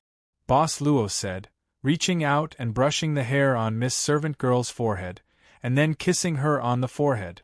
Miss Servant Girl walked briskly to do her work. Boss Luo watched her walk into the building, then took out his mobile phone to take a photo casually, and sent it to Ren Xiling, so that she wouldn't be bombarded with messages every day. Boss Luo walked to the theological college at this time. This was also the place where he studied at St. Andrew's College. Theological research. Separated by the peaceful grassland from the old brick house, students could be seen walking in twos and threes. They were like free-range animals. The pace was not fast. Luochio walked past them like a breeze. He adjusted his presence to a range that ordinary people couldn't notice, as if he didn't exist. People could see him, but they didn't pay attention to him, as if they saw all the scenery in front of them as one. They were also a part of the scenery. Boss Luo couldn't remember his mood when he wanted to study theological research, but he remembered his motive very clearly. He wanted to gain knowledge about mystery, through his own study, not through the altar's intelligence function. Although this function was more efficient, it required a price. Of course, the current him naturally did not care about such a small price to pay. In fact, even the so-called study of theology appeared to be meaningless, or even unnecessary. He was just used to finishing what he planned to do. Maybe he would postpone it, but at least he wouldn't gradually lose it. Boss Luo stopped in front of a hanging painting in the corridor of the school building. It was a painting of the Virgin Mary, which seemed to be the work of a student who used to study here. In the painting, Mary was wearing a white stone headscarf, holding a pink rose in her hand. She looked down, as if she was looking at something. She looked gentle and melancholy. She might be feeling melancholy because of something. Did you know that Mary has different names in different places and scriptures? A magnetic voice slowly sounded beside Boss Luo at this time. Luochio naturally felt that someone was approaching. He actually didn't care much about what was approaching him. Nothing could be dangerous when near him, and this had been proven many times. Luochio was just curious. He was curious about the guy who was able to discover him. Of course, the other party could sense his existence, but wouldn't know the difference between him and ordinary people, unless Luochio took the initiative to reveal something that he had hidden. It was a typical white man. He was slightly taller than Boss Luo, with curly brown hair tied up, a white shirt, black trousers, and old leather shoes. There was no extra decoration on his body, except for the white gloves on his hands. Therefore, the hands of this man in his 30s couldn't be seen. He didn't look very handsome and couldn't be remembered deeply. Perhaps only his voice, full of magnetism, could leave an unforgettable impression, if he took the initiative to speak when he was unfamiliar with someone. For example? Boss Luo asked curiously as he followed the topic. For example, in Japan, she is called Guanyin, Mary Guanyin. The man smiled and said, in the Quran she is called Maryam. Maryam also means bitter in Aramaic, just like how Jesus would be called Ursa. In the Nestorian religion, she would also be called Moyen, and so on. Boss Luo then asked curiously, what kind of woman do you think she is? Woman? The man was a little surprised, then he thought for a while and said, the Dead Sea ancient scroll once described Mary as a young woman. The New Testament of the Bible says that Mary was pregnant by the Holy God when she was still a virgin, so she is naturally chaste. Boss Luo nodded and naturally reached out his hand to the man. Hello, I'm Luochio, a student of Theology College who just enrolled today. No wonder I haven't seen you before. The man had a look of realization on his face. Then, he nodded and extended his white-gloved right hand to shake the other person's hand. Nice to meet you. I'm Pu Lin, a teacher at the Academy of Divinity. Maybe we'll meet in class soon. Boss Luo smiled and glanced at the hand of Mr. Pulin. The man. Mr. Pulin noticed and said casually, don't mind, my hands were injured. This pair of hands would have been very beautiful before they were injured, Luochio said with a smile. Mr. Pulin was slightly startled. He felt that this Oriental freshman had an indescribable feeling, like a ferryman standing in front of the gate of the underworld. Chapter 1438. Luaccio did not discuss with Mr. Poulin for a long time, because two female students walked by and surrounded Mr. Poulin enthusiastically. He was probably the popular type, in this rather boring academic environment of the School of Theology. From the way these two female students asked questions, it could be seen that they were truly asking questions. Furthermore, Teacher Poulin wasn't the least bit impatient. His answers were detailed, and at the same time, they were extremely vivid. Gradually, whether it was Teacher Poulin or these two female students, they seemed to have forgotten that there was actually someone else beside them. Teacher Poulin? At this moment, the student noticed that Teacher Poulin had suddenly stopped talking and was looking around. "Oh, nothing." Mr. Poulin shook his head. "It's just that the new student was still here, so I didn't pay attention to him. I don't know when he left." Indeed, he didn't even sense when this new student had left his side. This was really too inconceivable. Teacher Poulin knew that his senses were far sharper than ordinary people's. New student. At this moment, the two female students had puzzled looks on their faces and asked in confusion, "When we came over just now, was there anyone else here with Teacher Poulin?" Maybe there was, but maybe not? The other girl thought carefully and then shook her head. "I can't remember." Mr. Poulin silently observed the reaction of the two girls, and finally confirmed one thing, that was, no matter how inconspicuous a person was, he could not be ignored to this extent, not to mention that the new student was so unforgettable. How could he not notice? But at this moment, these two female students obviously didn't know what Teacher Poulin was thinking.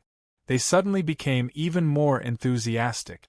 One on the left and one on the right, they grabbed the shoulders of this teacher from the School of Divinity and wrapped him up with their youth and laughter. "Teacher, let's go over there. We still have more questions to ask you. I have a class later, maybe next time. Of course, you're also welcome to ask questions during my class." Teacher Poulin clearly wanted to extricate himself from the enthusiasm of the girls, but he still hadn't seen the enthusiasm of these youthful and energetic girls. He almost felt a kind of pulling state. Perhaps these two female students were really too enthusiastic. Enthusiastic people would often do some outrageous things that they didn't even know about. Under this kind of enthusiasm, the white glove on Teacher Poulin's left hand unconsciously loosened a little. He believed that these two girls did it unintentionally, but when the glove was slightly pulled open and her wrist was about to be exposed, one of the girls suddenly fell to the ground. Taking advantage of this gap, Teacher Poulin quietly tidied up his glove. He watched as the other girl helped the fallen girl up. At the same time, he showed a concerned expression. "What's the matter? Are you hurt?" "It's a scratch." The girl looked at her knee. Mr. Poulin showed an apologetic look. "At this time, you need to disinfect and treat the wound. The problem will have to wait until next time." "That's the only way," the two girls regretfully thought, and then went to the campus infirmary. He silently held his wrist and sent the two girls off with a smile. Teacher Poulin seemed to be relieved when he knew that they had completely left his sight. He turned around and saw a butterfly resting on the railing of the corridor. He walked slowly to the front of the butterfly. The butterfly was not alarmed. Its wings were closed, and it stood motionless. Mr. Poulin slowly reached out his hand and approached the butterfly. The butterfly actually flapped its wings a few times, and then flew into Mr. Poulin's finger. "It's almost done, don't stay on my hand for too long." Mr. Poulin suddenly lowered his head and said, "You're still too weak. It's too much for you." He didn't know if the butterfly could understand. It flew away, swaying as if it was tired. He glanced at the portrait of the Virgin Mary in the corridor, smiled slightly, and walked away. Soon after, the butterfly that didn't fly far suddenly fell from the air. Like a willow leaf, the falling trajectory of the butterfly was not fixed. In the end, the butterfly fell into the palm of a hand. It lay quietly in the palm of the hand and never moved again. This was the palm of Boss Luo. This butterfly had actually reached the end of its life, but Luocio knew that it actually just broke out of its cocoon and became a butterfly not long ago. A few days ago. And it should have survived for 3 weeks. Boss Luo sat down on the spot. This was an old tree with young sprouts and old leaves. Sitting here, Luo Qiu was just like the other students scattered on the lawn of the campus courtyard. There was nothing different about him. He just raised the butterfly in his palm and looked at it quietly. After a while, Miss Maid slowly came to his side. They already knew a lot without saying anything because of the deep tacit understanding. He knew that Yi had finished the enrollment and even the club matters. She was always so efficient. What's wrong with this butterfly? Miss Maid asked curiously. It encountered death. Luocio raised his head and raised the butterfly in his palm, in advance. Miss Maid clasped her hands and carefully took the butterfly's body from her master's palm. Master, do you like it? Can I make it into a specimen? Bury it. Boss Luo shook his head. He had no interest in collecting biological specimens. Although this butterfly looked so beautiful in appearance, it was really too fragile inside and out.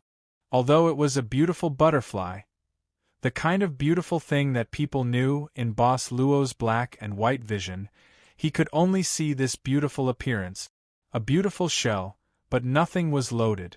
Maybe something would be born in the shell, but it had died. According to normal circumstances, there was no possibility of the future. Miss Maid thought for a while, and directly buried the butterfly under the old tree. Luocio suddenly said, "It should be born here." In this way, a reincarnation was completed. After burying the butterfly, Boss Luo naturally held hands with Miss Maid and took a walk in this old campus. The class would officially start tomorrow. But according to the procedure, Boss Luo should go to the school dormitory, but Miss Maid had obviously skipped this part. Boss Luo didn't intend to live in the school dormitory temporarily. They stopped at an old school building behind the School of Theology. Later, this campus had been replanned several times, so many rooms in this old school building were vacant. Most of the classrooms here didn't look like classrooms at all, they were more like houses, full of ancient style. This used to be the place where the drama was created.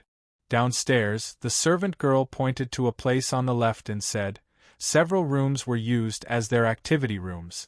Later, the students of the drama club moved to a bigger place. Then here it is. Boss Luo quickly made a decision. Almost at the moment when he made the decision, a space inside this old school building overlapped with the shop. After overlapping the shop with the school building, Boss Luo smiled. Since it's a club, the lobby needs to be decorated. That's true. The servant girl was obviously excited about what she was going to do next. It sounds good to change the layout of the lobby. In this respect, Miss Maid was actually no different from most girls. Hua country. Late at night, some workers in special industries were still working hard. The sound produced by the excavator could be heard far away because it was quiet at night. Fortunately, the nearby streets were currently closed, so there were no disturbances to the residents. The high-intensity spotlights made the surroundings as bright as day, and the rainy day had just ended, so the temperature at night was very comfortable. At least they didn't look too tired at this time. At this time, they were excavating a building that collapsed due to an earthquake not long ago. It was said that this building was the property of a descendant of a big shot in the capital. Of course, it was just hearsay. For them who worked in the construction site, it was hard to imagine how rich a rich person could be. Perhaps the emperor's family was made of gold, which was what most of them thought. Why did you stop? At this time, the foreman, who was directing the excavation work, picked up the walkie-talkie. The task of cleaning up the disaster site was a project that this contractor used a lot of his connections to get. Moreover, time was quite tight, so he chose to rush the work at night. Of course, this was inevitable for some workers to complain, but he had temporarily suppressed them. "It seems that we dug through something," the excavator driver replied at this time. "It seems that there is another floor. Is it a basement?" "Basement?" The foreman heard this and was stunned. He remembered that when he contracted this project, the official drawings from the government didn't seem to indicate this place and the basement. The foreman took a few workers to the excavation site, turned on the strong light, and shone inside. They found that this basement didn't seem to be underground. Rather than a basement, it might be as big as an underground parking lot. The foreman thought about it, so he took a few workers, used some steel cables, and lowered himself and the workers down. At the same time, a rotten smell hit their nostrils, and they couldn't help but cover their mouths and noses. The excavated place was much more spacious than expected. It didn't look like an underground parking lot at all, but more like an office in a big company on TV. "There is someone here. It seems to be a dead person." "Foreman." A worker kicked something at this time. After turning it over to take a look, he was shocked. This place should be because the water pipe broke during the earthquake, and the water stains could reach the shoes. The body that was found should be a man, but it had been soaked in the water for some time, so it was inevitable that a large part of the body would rot. They found more and more corpses one after another. Apparently, they were the victims of the earthquake that happened more than 10 days ago and were buried in this huge basement. "Foreman, shall we call the police?" The foreman was already in a panic at this time. As a person who often worked in the construction site, it was taboo to come across corpses at the construction site. After all, it was too unlucky. Even though the foreman had been prepared to dig up 1 or 2 corpses when he took over the excavation work, he had even specially asked for something like a protective talisman from a nearby temple and carried it with him at all times. However, he had never thought that he would find so many corpses. "Let's look inside," the foreman suddenly said at this time. Everyone was puzzled. This was obviously a big problem. Let the timid starve to death, and let the bold eat to death. The foreman was in his 40s, with a fierce face. In fact, he had been in the underworld in his early years, so he intuitively judged that there might be something hidden in this huge space that wasn't reported on the blueprint, perhaps something that could bring him a windfall. To be honest, he couldn't make much money by taking this project. He just wanted to deal with more local departments, so that he could take on more official projects in the future. But who didn't want more money? Which one of them wasn't money? And money could move the gods. This was the truth that businessmen believed in. In this way, under the instigation of the foreman, a bold worker immediately peeled off a watch, a necklace and other things from a corpse on the ground. When the others saw this, it was as if they were possessed. They began to frantically touch the corpses they found on the ground. They found that the people buried here had a lot of valuable things on them. The foreman found some identification documents on the things they picked up. These guys seemed to be researchers or something. "Here too. I have here too. This guy has so much cash on him. I'm afraid it's tens of thousands." "Foreman. Gun. There's a gun here. This dead man has a gun in his hand." This discovery suddenly alarmed all the workers who were picking up the corpses. They suddenly panicked. The state of being possessed by the windfall seemed to wake up in an instant, followed by a burst of coldness. At this time, the foreman didn't seem to hear the voices of these workers. He suddenly became expressionless, his eyes silent, and slowly walked toward the depths of this place. In the depths of the place where the foreman was walking, there was a bony face swaying in the darkness. When the foreman arrived, the flashlight in his hand shone in. They could see that the owner of the bony face had half of his body buried in the concrete floor. It was as if someone dug a hole and threw him in, then poured in cement. The guy who was trapped here. 24. At this time, 24 looked as if he was really going to die. Chapter 1439. He had never thought that he would end up in such a miserable state. Ever since he was inexplicably sucked into this subworld, his life had always been so unsatisfactory. Even though in the previous world, he had long left the category of a human. But when he felt the hardships of being a human again, 24 still felt a more popular saying in this world: mental explosion. All the power had not left him. It was just that he could not use the power. He felt like a tycoon who was stranded on a completely deserted island. Fortunately, as an immortal soul, after a long time of trying, he was finally able to release a trace of his power. But it was only a trace, and that was the maximum he could do. But trapped in this place where there was no light, this trace of soul power could only affect the rats and insects that were moving underground. Obviously, the rats and insects were of no help to his current state. Out of his own dignity, 24 would not choose to eat these things before he was really desperate. But he really felt that he could not hold on any longer.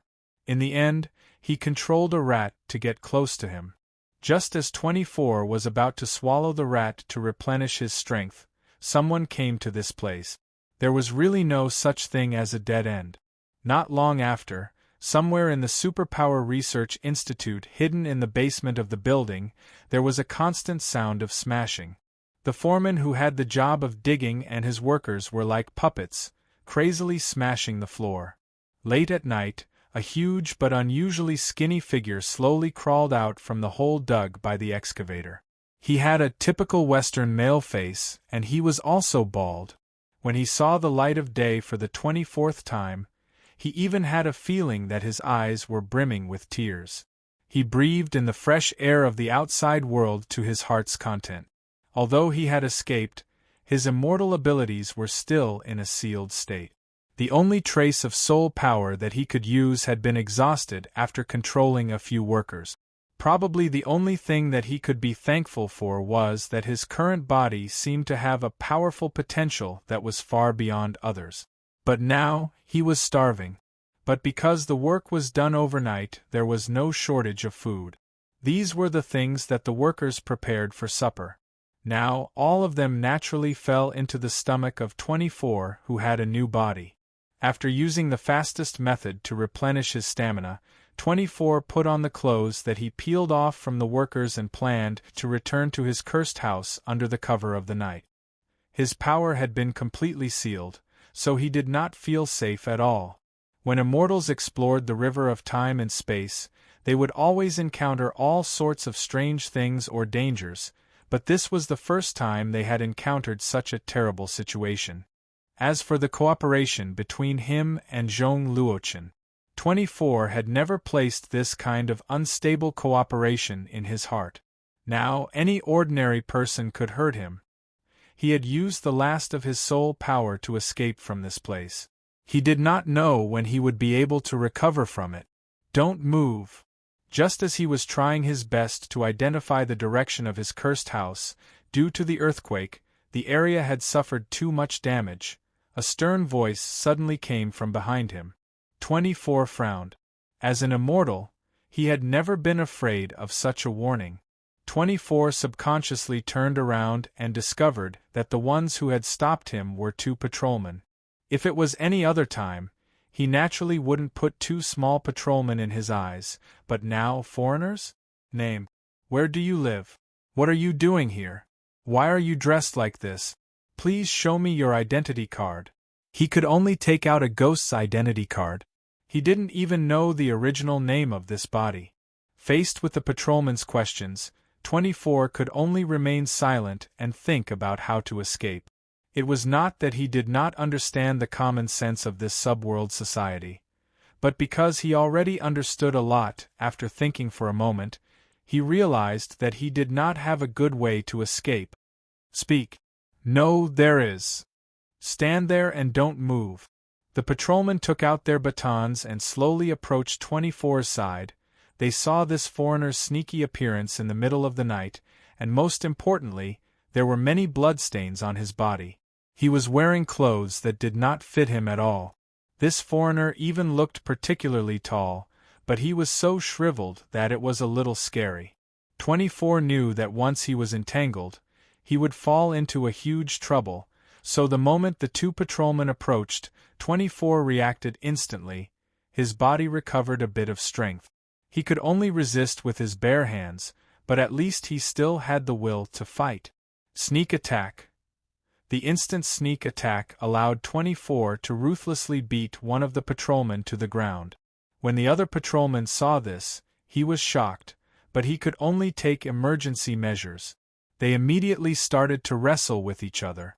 The weak 24 had to use a lot of effort before he was able to beat the other patrolman to the ground while gasping for breath.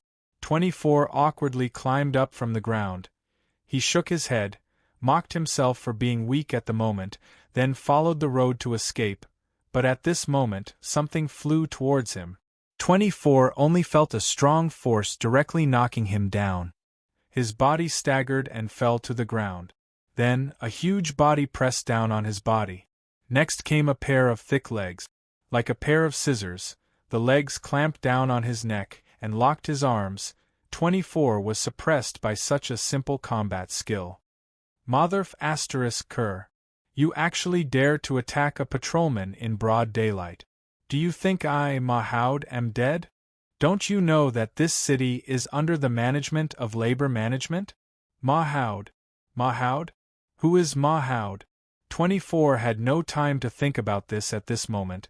He only felt that his neck was clamped by the fat middle-aged man's legs, and there was a feeling of suffocation. At this moment, the two patrolmen who were knocked down on the ground also woke up after a short period of dizziness. They hurriedly ran over, and when they saw that the suspicious foreigner was subdued, they were shocked for a moment, but when they saw clearly who subdued the foreigner, they became relaxed. Sir Ma. Good evening. Why are you here? Greet your ass. Why don't you detain this guy first? Don't you think my deadly scissors kick is tiring? Sorry. The two patrolmen quickly took out their handcuffs and handcuffed 24 behind his back. At the same time, they pressed down on his shoulders, so that 24 could no longer struggle. That's about it, Sir Ma. After carefully listening to the explanation of the two patrolmen, Sir Ma said without thinking, "Detain this guy whether he's a foreigner or not. Attacking a police officer is a crime. Detain him first, then slowly interrogate his background."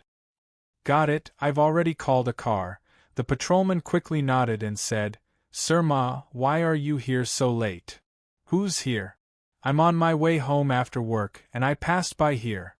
Here. Go home? Sir Ma glared at the two guys.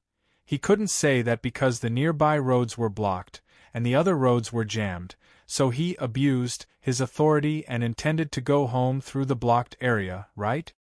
Why are you talking so much nonsense? Why don't you take this guy back first? Sir Ma scolded them. Look at how strong you are, you can't even beat this skinny guy, don't you feel ashamed? They didn't dare to refute, so they could only be yes-men. After Sir Ma scolded them, the police car arrived. Everyone worked together to take 24 into the police car, and then they were probably going to the detention center.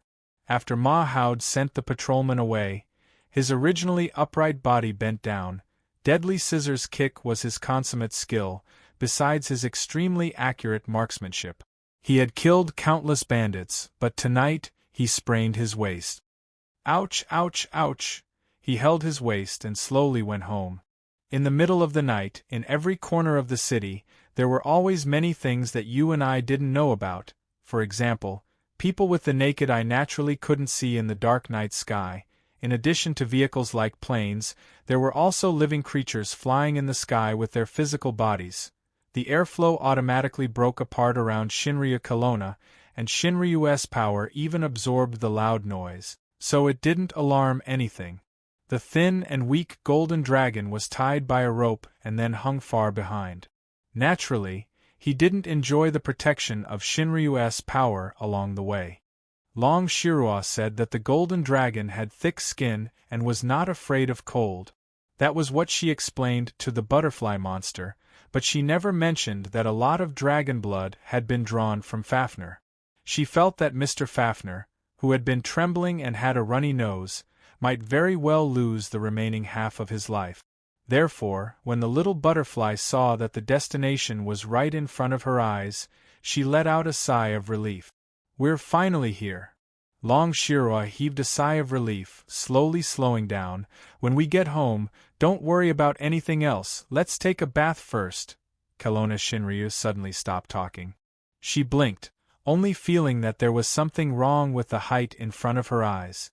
Her body seemed to be falling. Blink. Pianxian, are we falling? The little butterfly blinked, then looked down at her feet, then up at the sky. Seems like it? Look at each other, blink, look at each other. F***CK. Finally, at the moment when she was about to have a close contact with the ground, Kelowna Shinryu squeezed out a little bit of Shinryu's power to relieve the huge impact of falling from a high altitude. But in this case, she still couldn't solve the problem of hitting the ground. Long Shirua used the remaining time to think. At the moment when she was about to hit the ground, she directly threw the body of the golden dragon behind her and hugged Luo Dance's body at the same time. Bang! She successfully stepped on the belly of the golden dragon and landed safely. That was close. Kelowna Shinryu secretly wiped the cold sweat at this time. Although her body could bear falling from such a high place, it was too shameful. At the same time, the little butterfly monster's body might not be able to bear it. It was inevitable that some bones would be broken. But now it was all right. As for Fafnir, looking at Fafnir, who had a big hole and was now foaming at the mouth, Kelowna Shinryu said sadly, Fafnir, I will never forget you in this life. In the next life, be a beautiful girl in your next life. Well, I hope there is no discrimination in heaven. Old woman, you will die a horrible death. Oh, so you didn't die.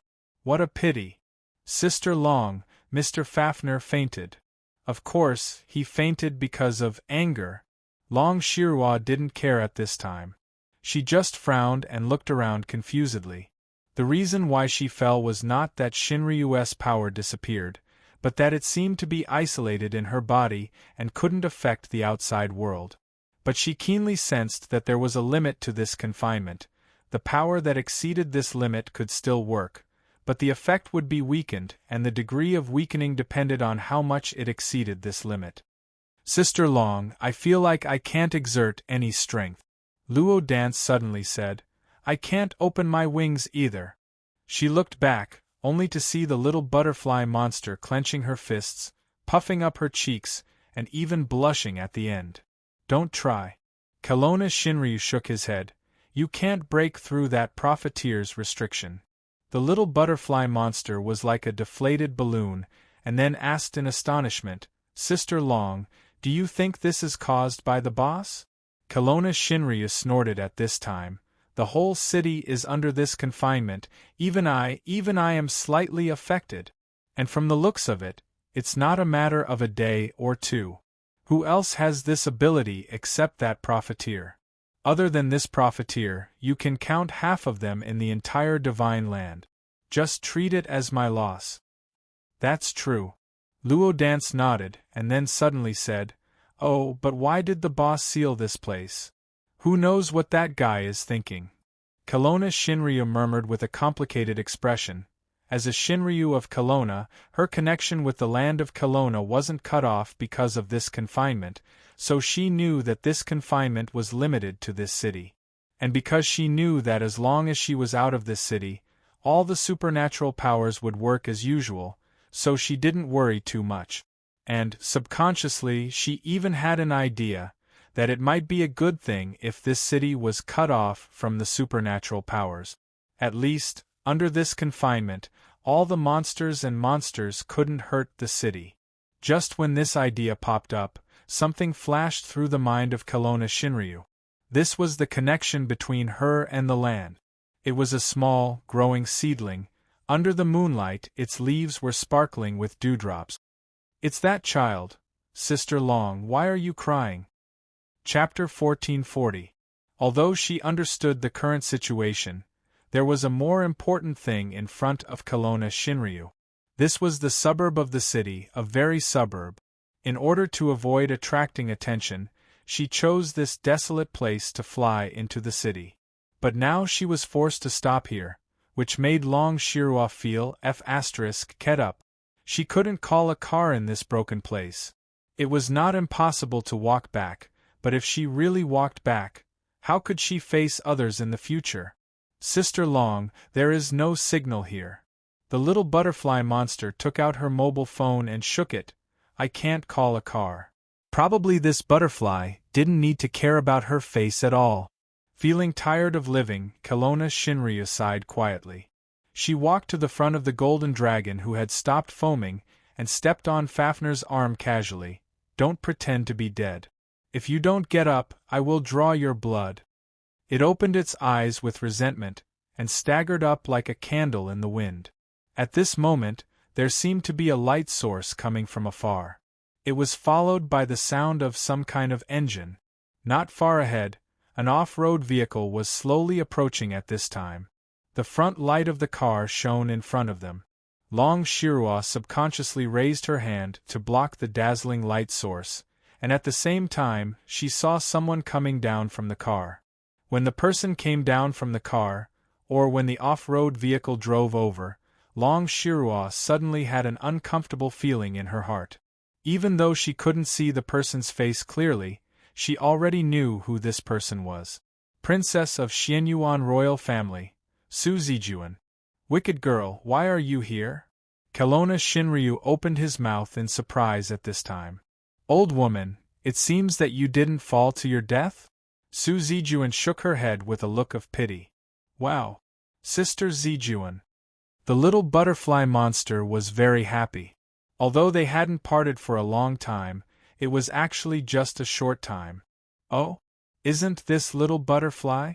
TSK, looks like you've gotten fatter recently. Not bad, not bad. I'll take care of you a bit more.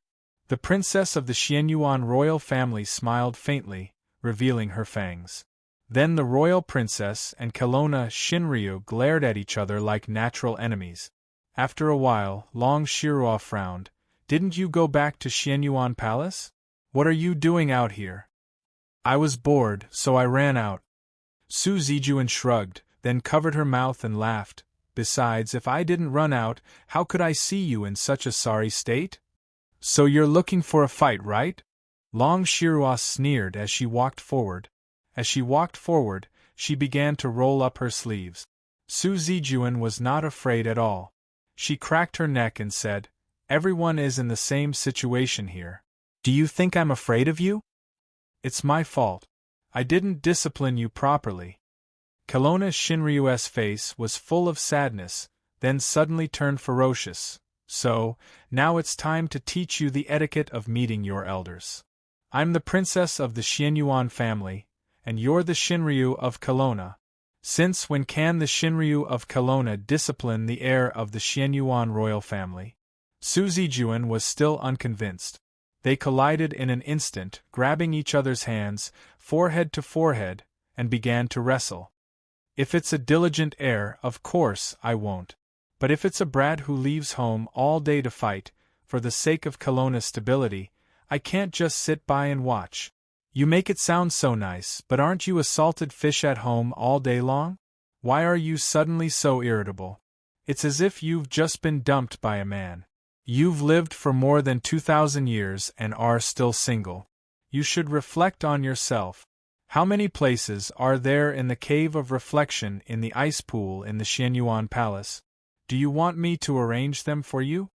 Kelowna Shinryu seemed to be ignited in an instant. The green root on his forehead twitched and he grinned ferociously. My hospital also has 2 beds. I'll give you a deluxe package, Sun Essence Spa, Earth Core Fire Scraping Therapy, and a bipolar magnetic cupping therapy. What do you think? Oh, he's really angry. Did I hit the nail on the head? In fact, at this moment, they couldn't do anything to each other because they were limited to the same level. It was impossible to tell who was stronger and who was weaker in terms of physical strength. Sister Long, Sister Zijuan, don't quarrel. Little butterfly monster hurriedly ran between them. Aren't you family? Who's family with this damn girl? Who's family with this damn old woman? Luo Dance immediately covered her head, almost squatting down. At this time, another person slowly walked out of the car. It was Fire Cloud Evil God. Consultant Long, you're still so spirited. But can you do me a favor and stop quarreling with this royal princess for a while? Fire Cloud Evil God said slowly. Long Shirua didn't expect to see this guy at this time. She frowned and stared at Suzijuan. Then they both snorted and separated. Why are you here, old man? Let's get on the car first. Fire Cloud Evil God looked around and said, This is not a good place to talk. Who's that lady over there? Being ignored, Golden Dragon always wanted to escape but couldn't. At this time, he looked at Fire Cloud Evil God. His white hair made him look like he had experienced the vicissitudes of life. There's actually such an excellent male in the world. I'm going to die. Fafnina took a deep breath and subconsciously made herself assume a perfect and impeccable standing posture. Unfortunately, her whole body was too dry, from her face to her feet. She was all skin and bones. She really couldn't be beautiful. He's a new handyman in the hospital. Don't worry about him. Just take him with you. Long Shirua answered, Come on, let's talk about business. The off-road vehicle drove again. In less than 10 minutes, they drove to a rather shabby house. Although it was shabby, there was a large open space surrounded by a fence.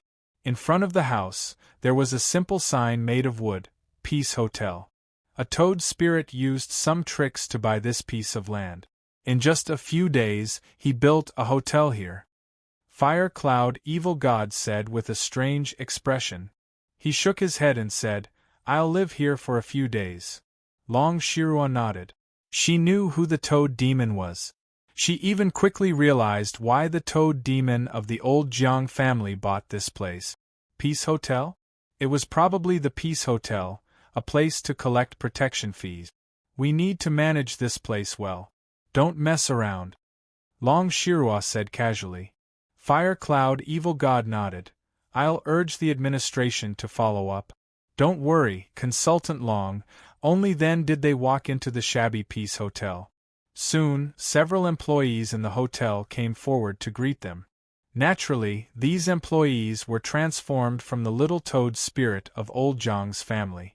They naturally knew who came in, so they didn't dare to neglect. Later, the toad demons of the old Jiang family also came out, but they were sent away by Long Shirua. Only then did they truly sit down. On the way, Long Shirua already knew why Suzijuan and Fire Cloud Evil God appeared here at the same time. These two guys actually met here. Fire Cloud Evil God had received the news that the city had been sealed off overnight, so he had rushed over to check it out. After all, it was a huge problem that concerned the entire city, and the administration was worried that they would only send out agents. Since Fire Cloud Evil God had nothing to do, he decided to make a trip himself. As for Suzijuan, she didn't need to say it herself. Kelowna's Shinryu knew that her real motive behind hiding behind the grand excuse was nothing more than waiting for him to fall from the sky after being sealed. Consultant Long, what do you think about this matter? Fire Cloud Evil God went straight to the topic. But Long Shirua was even more direct than him. Whether this city is sealed or not, the administration doesn't need to care. If you're here for a vacation, just wander around here for a few days. If you're on a business trip, go back for a long vacation. This was somewhat out of Fire Cloud Evil God's expectation. He couldn't help but frown slightly. Consultant Long, the degree of sealing of this city is no small matter. This is not something that can be created by ordinary Taoist magic or witchcraft. So, for this situation to occur, Kelowna's Shinryu waved his hand and interrupted. I said, the administration doesn't need to care about anything in this city. Don't you understand? Or do you need me to personally go to the capital and pay a visit to your headquarters? Consultant Long's office is already in the headquarters. Fire Cloud Evil God smiled bitterly. Why do you need to pay a visit? We welcome you to guide us at any time. But, since Consultant Long has spoken, I will try my best to explain it to the headquarters. If you can say it nicely when you do it, I have no objection. Kelowna's Shinryu replied indifferently. Then, I won't disturb you guys any longer. Fire Cloud Evil God wasn't a stubborn person. He stood up directly and said, I think Consultant Long must be tired after coming back from a long journey. He left without any hesitation. But, would he really ignore the issue of the city's ceiling of transcendence? Even Kelowna's Shinryu couldn't control people's hearts, right? The atmosphere here suddenly became quiet. The little butterfly monster looked back and forth between Sister Long and Sister Zijuan nervously. She was afraid that they would suddenly make a move. Unexpectedly, Long Shirua suddenly said, Is it okay for you to meet this old man like this? After all, he is the inheritor of the tiger's soul saber. Su Zijuan twirled her hair with her fingers. She looked out of the window and said with a lazy expression, probably because of the ceiling, They are very peaceful. Besides, this is only the feud between Xianyuan and Chiyu, who made the rule that the descendants must be enemies. Long Shirua didn't reply. They suddenly became silent again. What are you going to do next? Long Shirua suddenly asked. Su Zijuan thought for a while and said, Before the new year, I wiped out a lot of the Black Moth Club's branches in the west. I don't have anything important to do next, so I plan to destroy their nest. Long Shirua said expressionlessly, Michael Club attacked the headquarters of the Magician Association not long ago. The conflict between the two sides has been stirred up. I don't object to you going to the Michael Club's branch, but if you meet people from the Magician Association, try not to fight. Su Zijuan said with disdain, Do you think I will be afraid of this group of people who rely on external forces? Long Shirua glanced at Su Zijuan. There seemed to be a hint of sternness in her eyes. Su Zijuan felt uncomfortable, but she instinctively endured it. I don't care about you in Kelowna. But outside Kelowna, even if you are half of the god-killing sword, you can't use most of your power. Kelowna's Shinryu said slowly, Besides, even people who rely on external forces may not necessarily be unable to reach the peak. You should understand the principle of the 3,000 Great Tao. Su Zijuan shrugged and said, If something really happened to me, wouldn't that be good? The Divine Land will have one less thing hanging over our heads. We can rest assured. Long Shirua opened her mouth as if she wanted to say something, but in the end she gently turned her face away. Su Zijuan yawned at this time. Since you are back, I will go to the west for a stroll if I have nothing to do. Anyway, it's uncomfortable to stay in this damn place, and I can't use any power. That's it, old woman. See you later. Be careful. Long Shirua whispered. You are the one who should be careful. Su Zijuan chuckled and directly opened the window. It seemed that she was going to leave from here. Sister Zijuan, are you leaving now? Luo Dance cried with some reluctance. Su Zijuan looked back with a smile. Remember to eat and sleep well. I hope you can gain more weight when I come back next time. Luo Dance. Sister Long always complained that she ate too much, but her sister asked her to eat well and gain more weight. She didn't understand. Su Zijuan left through the window. In fact, she just wanted to see Long Shirua, so she stayed here. Luo Dance suddenly had this idea. I'm hungry. Kelowna's Shinryu suddenly stretched himself. Dance, go out and ask old Zhang's toad to prepare some food. Okay. Wearing a large prisoner uniform, with the help of several police officers in the detention center, the tall but skinny 24 was finally pushed into the detention room with handcuffs on his hands. Foreigner, you attacked the police, right? Just stay here and be a good boy. Don't play tricks. Watching the police officers leave, 24 grasped the iron bars in front of him with his eyebrows twisted. He was completely speechless. Slightly sighing, 24 shook his head and turned around to look here. A newcomer? Your skin looks good, even if you are a little thin. At this time, a figure slowly walked out from the dark.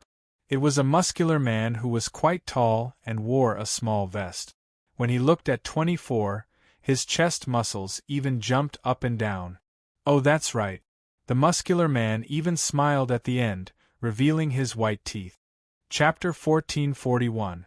An elder with a pair of black-rimmed glasses and a kind face was nervously serving the delicacies he had prepared with his descendants.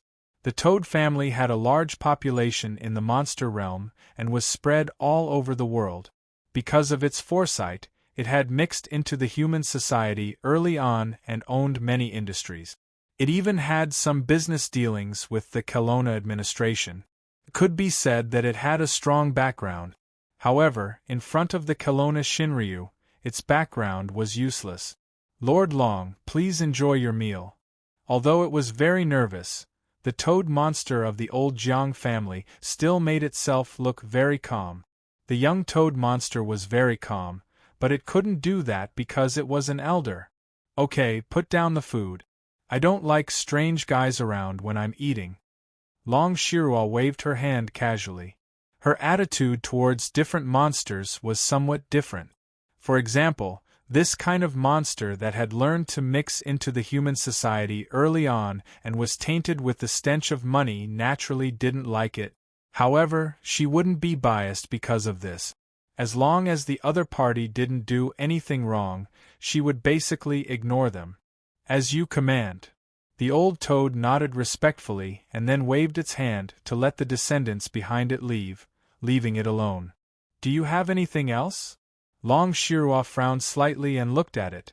I see that you are very healthy and have a long life. You don't have any illness or pain. Lord Long, you misunderstand. The old toad smiled embarrassedly. This old one has a rough idea of how long he can live. When it's time to leave, this old one won't force you to stay. Kelowna Shinryu nodded and expressionlessly picked up the chopsticks to put a piece of braised pork into his mouth, and chewed lightly. It seemed that he didn't want to leave immediately. The old toad clenched his hands and said slowly, Lord Long, this old one does have something to do. I hope that Lord Long can bear with it.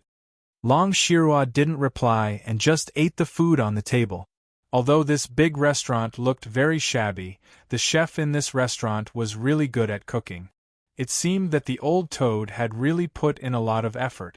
Old Jiang Toad saw the appearance of the Shinryu of Kelowna and knew that there was a chance. He immediately said seriously, This old one hopes that Lord Long can inscribe words for our small restaurant. Long Shirua paused her chopsticks and looked at the old toad playfully. After seeing the old toad's cold sweat, she said lightly, Inscribe? Old toad, your wishful thinking is pretty good, huh? If I inscribe words here, those monsters outside will think that I have something to do with you, right? No, no. The old toad hurriedly said, Lord Long, you've wronged this old one. How can this old one be a fox who uses the tiger's might to intimidate others? It's just that Master Long has graced us with his presence, and this old man is extremely excited. I only wish to pass down Master Long's calligraphy to the future generations so that they can worship Master Long's majesty every day. This old one's red city heart, heaven and earth can be my witness, this old one's. Stop, who are you worshipping? This old one is not dead yet. Kelowna Shinryu glared at the old toad. The old toad immediately patted his mouth twice. My mistake, my mistake. This old one punishes himself, punishes himself. Your tribe is the descendant of the frog god. Why are you becoming more and more like an old man, full of vulgarity? Kelowna Shinryu shook her head at this time. Inscribe words, right? Prepare the things and I'll write a few words for you. Hearing this, the old toad immediately walked out of the hall gratefully and prepared the 4 treasures of the study, and it was very fast. Before Long Shirua and the little butterfly monster finished their meal, a set of expensive 4 treasures of the study had been sent in. Long Shirua grabbed the brush and glanced at the ink that was already ground. Suddenly, she stretched out her hand and used the brush to casually point at the soy sauce dish. Then, she began to write something on the rice paper. Although she used soy sauce, the old toad didn't show any dissatisfaction. At least, its expression was so. It didn't even dare to raise its head to look.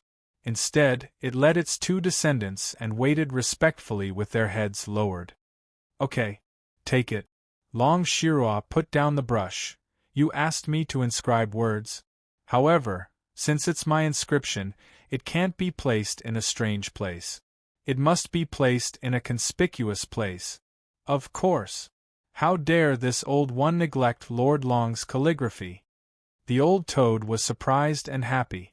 It quickly raised its head and couldn't wait to see what the dragon god of Kelowna wrote. In fact, the idea of inscribing words was just a flash of inspiration. Throughout history, it had never heard of any calligraphy of the Shinryu of Kelowna. Even if it wasn't placed in the Peace Hotel to be used as a house, it was still a priceless treasure if it was used as a collection. On the snow-white rice paper, a few big words that were still wet with soy sauce appeared in front of its eyes. The old toad of the Jiang family glanced at it, and its expression suddenly froze. Then it said stiffly, "Selfless, selfless? Is there a problem?" Long Shirua asked indifferently. No, no. The old toad quickly shook its head. How could it dare to have any problem? Could even understand the meaning behind the 4 words. That's good. Long Shirua said slowly. Since this place is named the Peace Hotel, it has borrowed the special environment of this city where all kinds of extraordinary powers are forbidden. Naturally, it has to be selfless. Now I'll set 3 rules for you. I'm listening. The old toad wiped its sweat and lowered its head even more. First, those who are extremely evil and have committed crimes are not allowed to stay here. Long Shirua suddenly looked serious. Second, those who are qualified to stay here must ensure the safety of your guests before they leave. Third, you are not allowed to earn money against your will. Don't forget, my hospital is in the city, very close to here. However, if you can do these 3 things, these words will always be here. Do you understand? Yes, yes, yes. The old toad nodded its head like a chick pecking rice. This time, it went for wool and came back shorn. If it really carried out these 3 things, it was afraid that it would suffer a loss. But there was no turning back.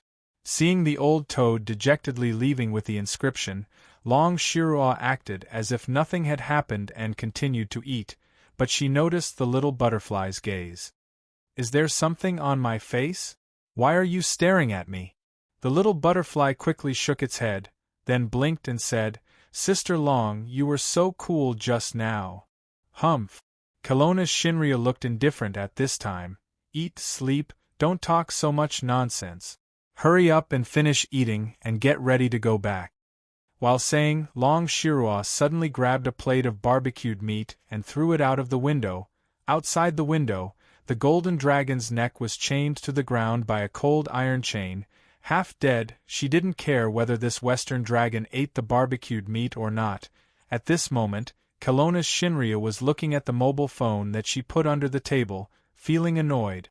At this time, the mobile phone was opening the interface of a communication software. There was only a paragraph of text on the interface. You have added Luochio, you can start chatting now. Are you there? She secretly typed in 2 words. Then, after thinking about it, she felt that it was too ordinary, so she deleted it. Have you eaten? I am eating. She thought for a while and typed a new paragraph. But she still felt the opening was too ordinary, so she deleted it. Are you asleep? It should be daytime over there. How could he be asleep? Kelowna's Shinryu's legs shook in annoyance. In the end, she wrote another sentence. What are you doing? After sending the message, Kelowna's Shinryu directly turned off the mobile phone and stuffed it into her trouser pocket. Then she took out a pair of chopsticks and started to eat like crazy. She was arranging something. After sending the message, Boss Luo put the mobile phone on the table. At this moment, Miss Maid was putting a tablecloth on the table. She also planned to put a small vase here. It's almost done. Boss Luo looked around at the surroundings. The rearranged lobby of the shop felt like an office. The interior of the shop could be adjusted according to the owner's wishes, so it was very convenient. It's almost done. Miss Maid tidied up the corners of the tablecloth and showed a satisfied smile. Master, have you thought of the name of the society? Well, Boss Luo looked out of the window at this time and suddenly thought of the butterfly that was just buried not long ago. He had an idea in his mind, or, let's call it Butterfly Society. She guessed her master's idea, so she waved her hand. The words Butterfly Society appeared outside the door of the rearranged society room. Boss Luo smiled at this moment. By the way, I haven't asked you, what department are you applying for? Theology studies. Miss Maid smiled at this moment. The same as me?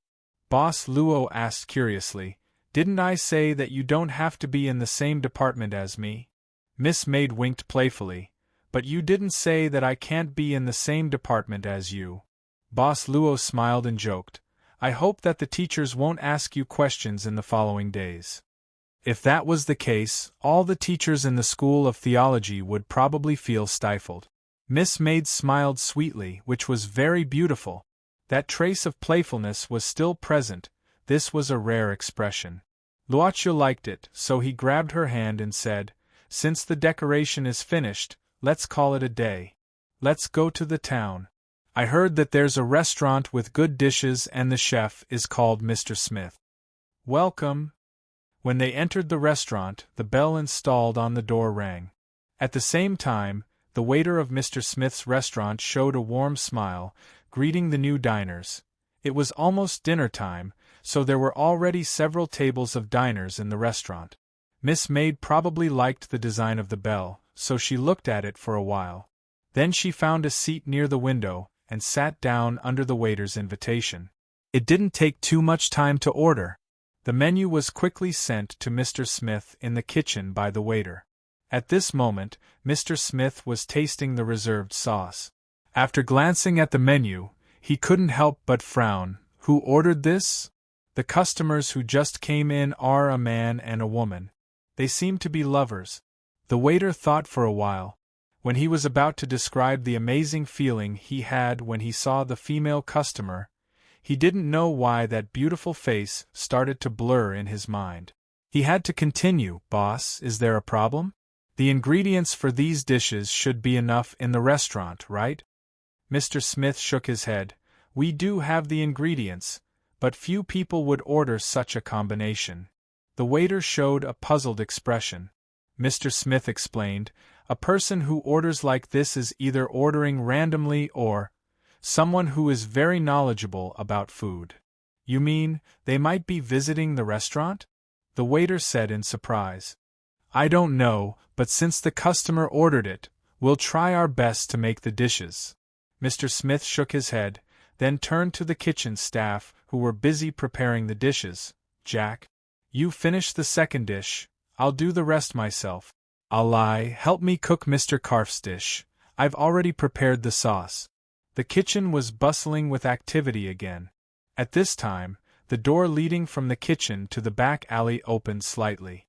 A pair of small eyes slowly peered in. Seeing how busy everyone was, the eyes gently closed the door. It was Joe. Joe turned around and leaned against the door. Bored, he played with a pebble on his foot. The pebble was kicked deep into the alley. Suddenly, Joe heard a sound. He turned his head and saw a black cat standing in the alley without him noticing. Joe was shocked. He quickly reached out to open the kitchen door's lock, but the door lock seemed to be welded. No matter how hard he tried, he couldn't open it. He had to knock on the door and shout loudly, trying to attract the attention of Mr. Smith inside. The black cat was slowly walking toward him. Joe ran out of the alley, but when he ran out of the alley, the familiar street turned into an endless wasteland. Joe's face suddenly turned pale. He didn't know where to go, so he could only run forward with all his might. Until two strong lights suddenly shot at him. Joe's eyes suddenly became blank because of the strong light, followed by the rapid sound of the horn. At this moment, the deserted island disappeared. He ran into the middle of the road, and a bus was coming toward him. He was so scared that he couldn't even think, but at this time, someone kicked him directly from the back. Joe rolled to the side, and the bus drove away safely. Joe crawled up from the ground in pain, and saw the white-haired big sister he met yesterday slowly walking toward him. She directly reached out and pinched his cheek, her eyes narrowed as if she could smile. "Good evening, kid." Joe suddenly shuddered as he realized that the black cat that had been following him had disappeared. Chapter 1442. The bus in front finally stopped.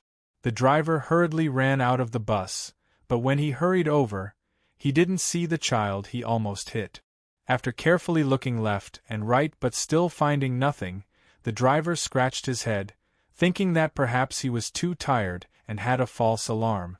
Otherwise, how could a child of a few years old disappear so quickly? He immediately breathed a sigh of relief.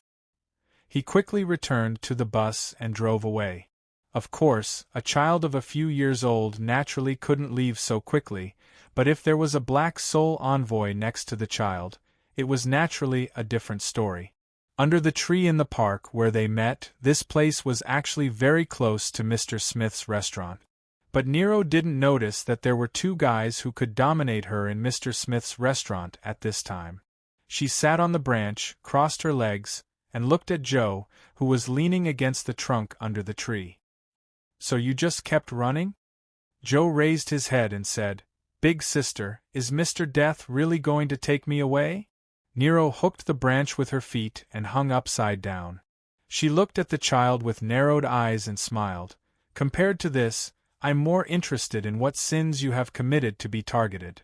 Joe, who didn't quite understand the question, just blinked his eyes. This big sister started to pull his cheeks again, and this time, she used both hands. He had a feeling that if he continued to be pulled like this, he would definitely become a big-faced monster in the future. "Do you know what's the way to not be taken away?" Nero suddenly asked at this time. Joe shook his head doubtfully. Nero suddenly smirked. "That is, before the other party takes you away, we will take them away first." Joe scratched his head. This probably meant to defeat Mr. Death first? Although he still didn't understand, he still subconsciously asked, "How do we take them away?" Nero flipped down from the branch at this time, looking quite patient. "Kid, do you know what to use to fish?" Joe thought for a while and said, "Fishing rod." In fact, there was no problem with this answer. "Bait, idiot."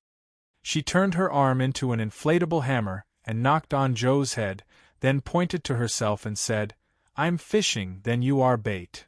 "Bait?" Joe opened his big eyes. "That's right, bait." Nero laughed with her arms akimbo. "Since you want to be a bait, you should look like a bait. And watch me." As she spoke, she smiled and walked towards Joe. She raised her hands and flicked her fingers. She didn't look like she was about to do something at all. Instead, she looked like a big girl playing a prank. Joe did not know how to describe his feelings at that moment. He could only stick close to the trunk behind him. Perhaps he was still too young, and his vocabulary was not rich enough. He tried hard to find a similar word among the words he knew: afraid, limit. Not long after that, the door of Mr. Smith's restaurant was pushed open by another customer. It was really not long after that, probably less than 10 minutes after Boss Luo and Miss Maid ordered. It was Teacher Poulin from Men's Seminary who walked in. He wore a white shirt and gloves and had medium-long hair in a simple bun. After entering, the teacher looked around, and at a booth by the window, he saw the freshman he had seen in the afternoon. He seemed to hesitate, but in the end, before he could make a decision, he took a step towards the window. "We meet again." Teacher Poulin was the first to greet him. Boss Luo stood up and buttoned his coat with a smile. "Yes, Teacher Poulin, nice to see you again. Teacher Poulin seems to be planning to eat here too? Maybe I should cook a sumptuous dinner myself." Teacher Poulin smiled, "But I think I'm really a lazy person." Boss Luo said casually, "Everyone's pursuit of food is the same. Since we met by chance, why don't we enjoy this dinner together?" It was impeccable that Teacher Poulin didn't refuse the invitation, or in other words, it seemed to be difficult for him to refuse the invitation of this young man. The waiter quickly came over and added a seat. He also quickly recommended a few dishes to this teacher Pu Lin. He wasn't picky about anything, and everything was done relatively quickly. Rather than the waiter's efficiency, teacher Pulin was better at managing time. At this time, he curiously looked at the girl beside Luochio and thought of the basic word to describe beautiful things. Beautiful. He had been teaching in seminary for some time and had seen students from different places. Many of them were nobles and celebrities, and some were smart. Basically, every student had their own strong personality. This girl named Yu Yi belonged to the type with strong personality, and she was the one with the strongest personality that teacher Pulin had met so far. At the same time, he felt that Luochio's personality was almost non-existent. It was a very strange feeling. People without personality usually didn't have a strong sense of presence, and it was difficult to leave an unforgettable impression on others. But he knew that the young man in front of him was definitely unforgettable. If you had a short conversation with him. Really, I didn't expect to meet two freshmen of seminary in one day. Teacher Pulin looked very happy. After knowing that Miss Maid was also a freshman and she was also studying theology, his curiosity about the young man and woman seemed to have reached an incredible level. Ordinary people thought they were just ordinary people, but he saw mysteries everywhere. However, very few are interested in theology. Teacher Pu Lin slightly organized his thoughts. Why did you all fall in love with this topic? He didn't even ask about the relationship between the man and woman in front of him. It was very abrupt to ask, but judging by observation and listening to judge, it was obviously more polite. Me. Boss Luo thought for a while and said, well, it's probably when there may be times when I need this knowledge in my business in the future. Well, it's to understand things like managing a family business, that's it. What kind of business management needs to use theological knowledge? Are you the Pope's son? Despite having such a strange thought in his mind, teacher Pu Lin quickly thought of a few related industries. For example, publishers of religious books and so on, or specialized in the repair business of the church, or wholesale production of various clothing and utensils. The so-called family business was automatically classified as such industries. Teacher Pulin nodded to show his understanding, and then turned to look at the other freshman. This was indeed a very beautiful woman, but curiously, she didn't seem to attract the attention of everyone in the dining hall. As for me, Miss Maid glanced at her master quietly at this time, then smiled slightly and said, I probably want to see how far modern people have progressed in theology. Teacher Pu Lin stared blankly. If he hadn't misheard, this young girl had just used growth? Maybe I just misheard her, or maybe it's a small mistake in the grammar of the local language.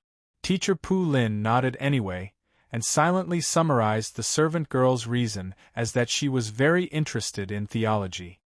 No matter what the reason is, teacher Pu Lin said in an amiable and approachable manner, I hope that you'll truly like this subject in your future studies. Miss Maid suddenly asked, Mr. Pulin, do you like theology? She didn't call Pulin teacher. In Miss Maid's eyes, the only one who could make her call teacher was the previous generation's maid who was sleeping in the identity of Lancelot. Teacher Pu Lin also didn't care about the small details of this form of address. There was actually nothing wrong with calling him teacher. He thought for a bit and said, rather than saying that I like him, for example, it's as if he's with me. Oh, that's interesting. Boss Luo curiously asked, you can tell me more, if you don't mind. It's nothing. Teacher Pulin shook his head slightly. I was an abandoned orphan when I was a child. My parents put me in front of the church door. Then the priest in the church found me. As he said, Teacher Pulin took out an old black book from his shoulder bag. It seemed to be a scripture. Miss Maid glanced at it casually, seeming to think of something. At this moment, Teacher Pu Lin gently caressed the envelope with his white-gloved hand. This is what the priest who adopted me later told me. He said it was by my side at that time. He said it might be the last protection my parents gave me. Teacher Poulin, can I have a look? Luocchio's eyes lit up slightly at this time. His sight almost fell on this shabby translation. This kind of gaze made Teacher Poulin feel an indescribably great aggressiveness. But it was reasonable to say that the young man in front of him had given him an extremely indifferent personality during this short period of contact. Sorry, I may not agree to this request. Teacher Poulin shook his head and quickly put this scripture into his bag. It's not that I'm stingy, but I promised someone that I wouldn't give it to others to read.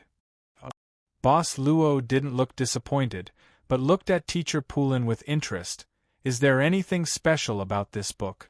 Teacher Poulin suddenly said seriously, because this is a magic book with the power of Satan, we can easily be confused by the power of the devil. Just kidding. His serious face suddenly became approachable, as if this was just a small prank that couldn't even scare a child. I'm sorry, this is the only relic my parents gave me, I want to protect it better if I can. It doesn't matter.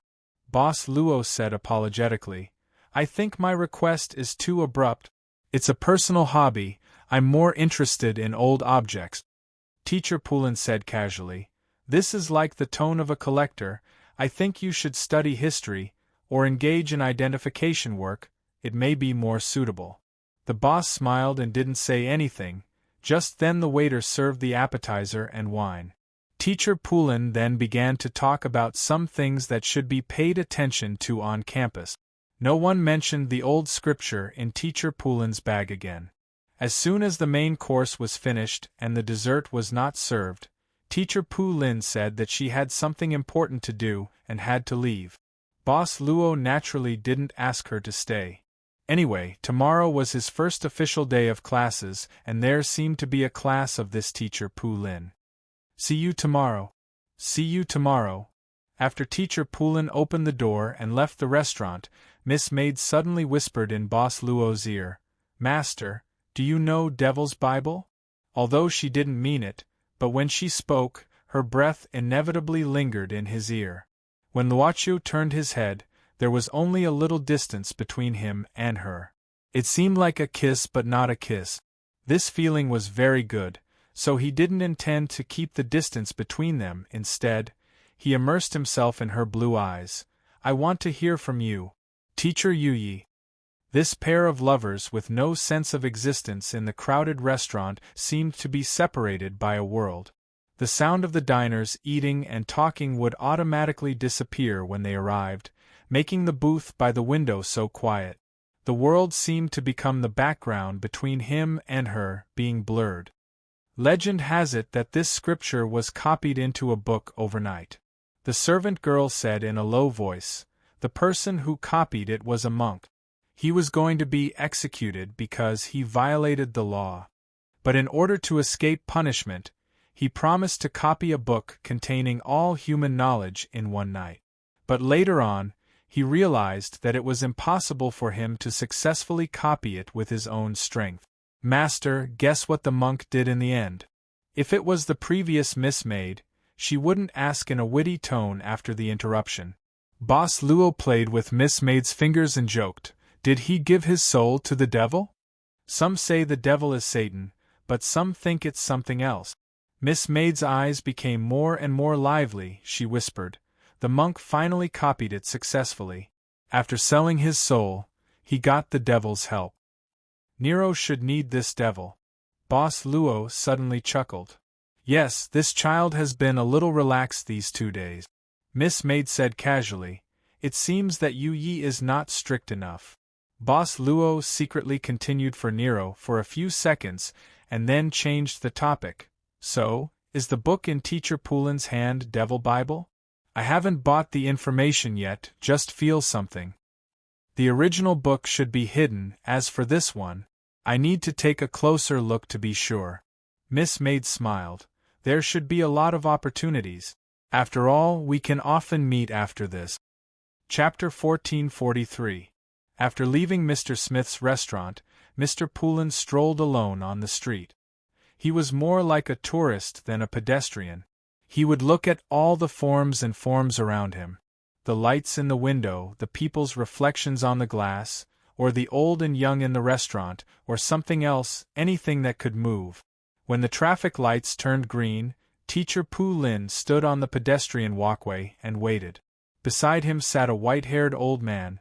He was really very, very old, and the age spots on his face were even gray. The old man's family was buying something from the newsstand behind him. "Good evening." Mr. Poulin looked at the change of the traffic light on the opposite side of the street.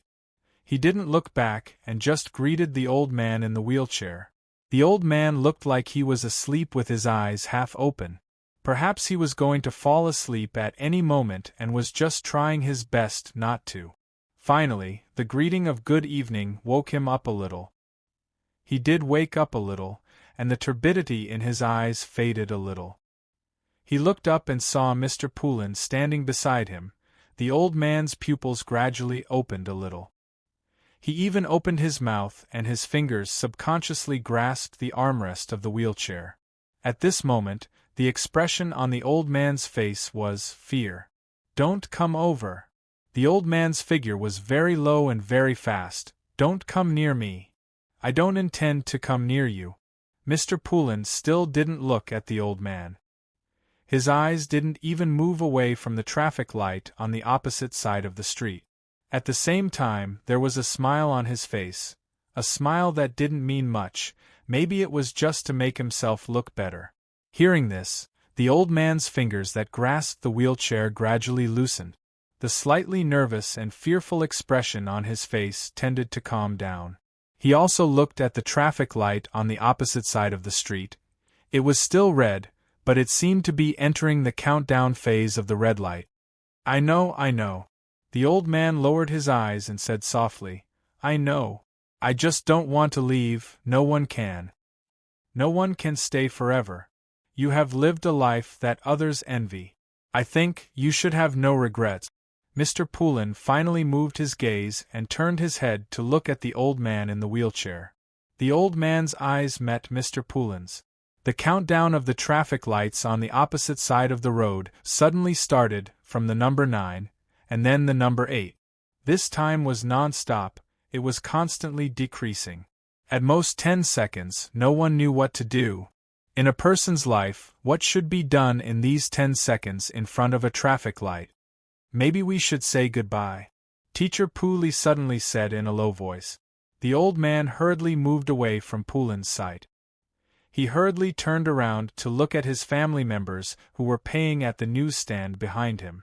He didn't blink. He didn't want to waste even a second. Perhaps he also felt that he had wasted too many of these 10 seconds in front of traffic lights in his life. His gaze wavered and finally, his eyes became wet. The traffic light on the other side of the road finally turned green.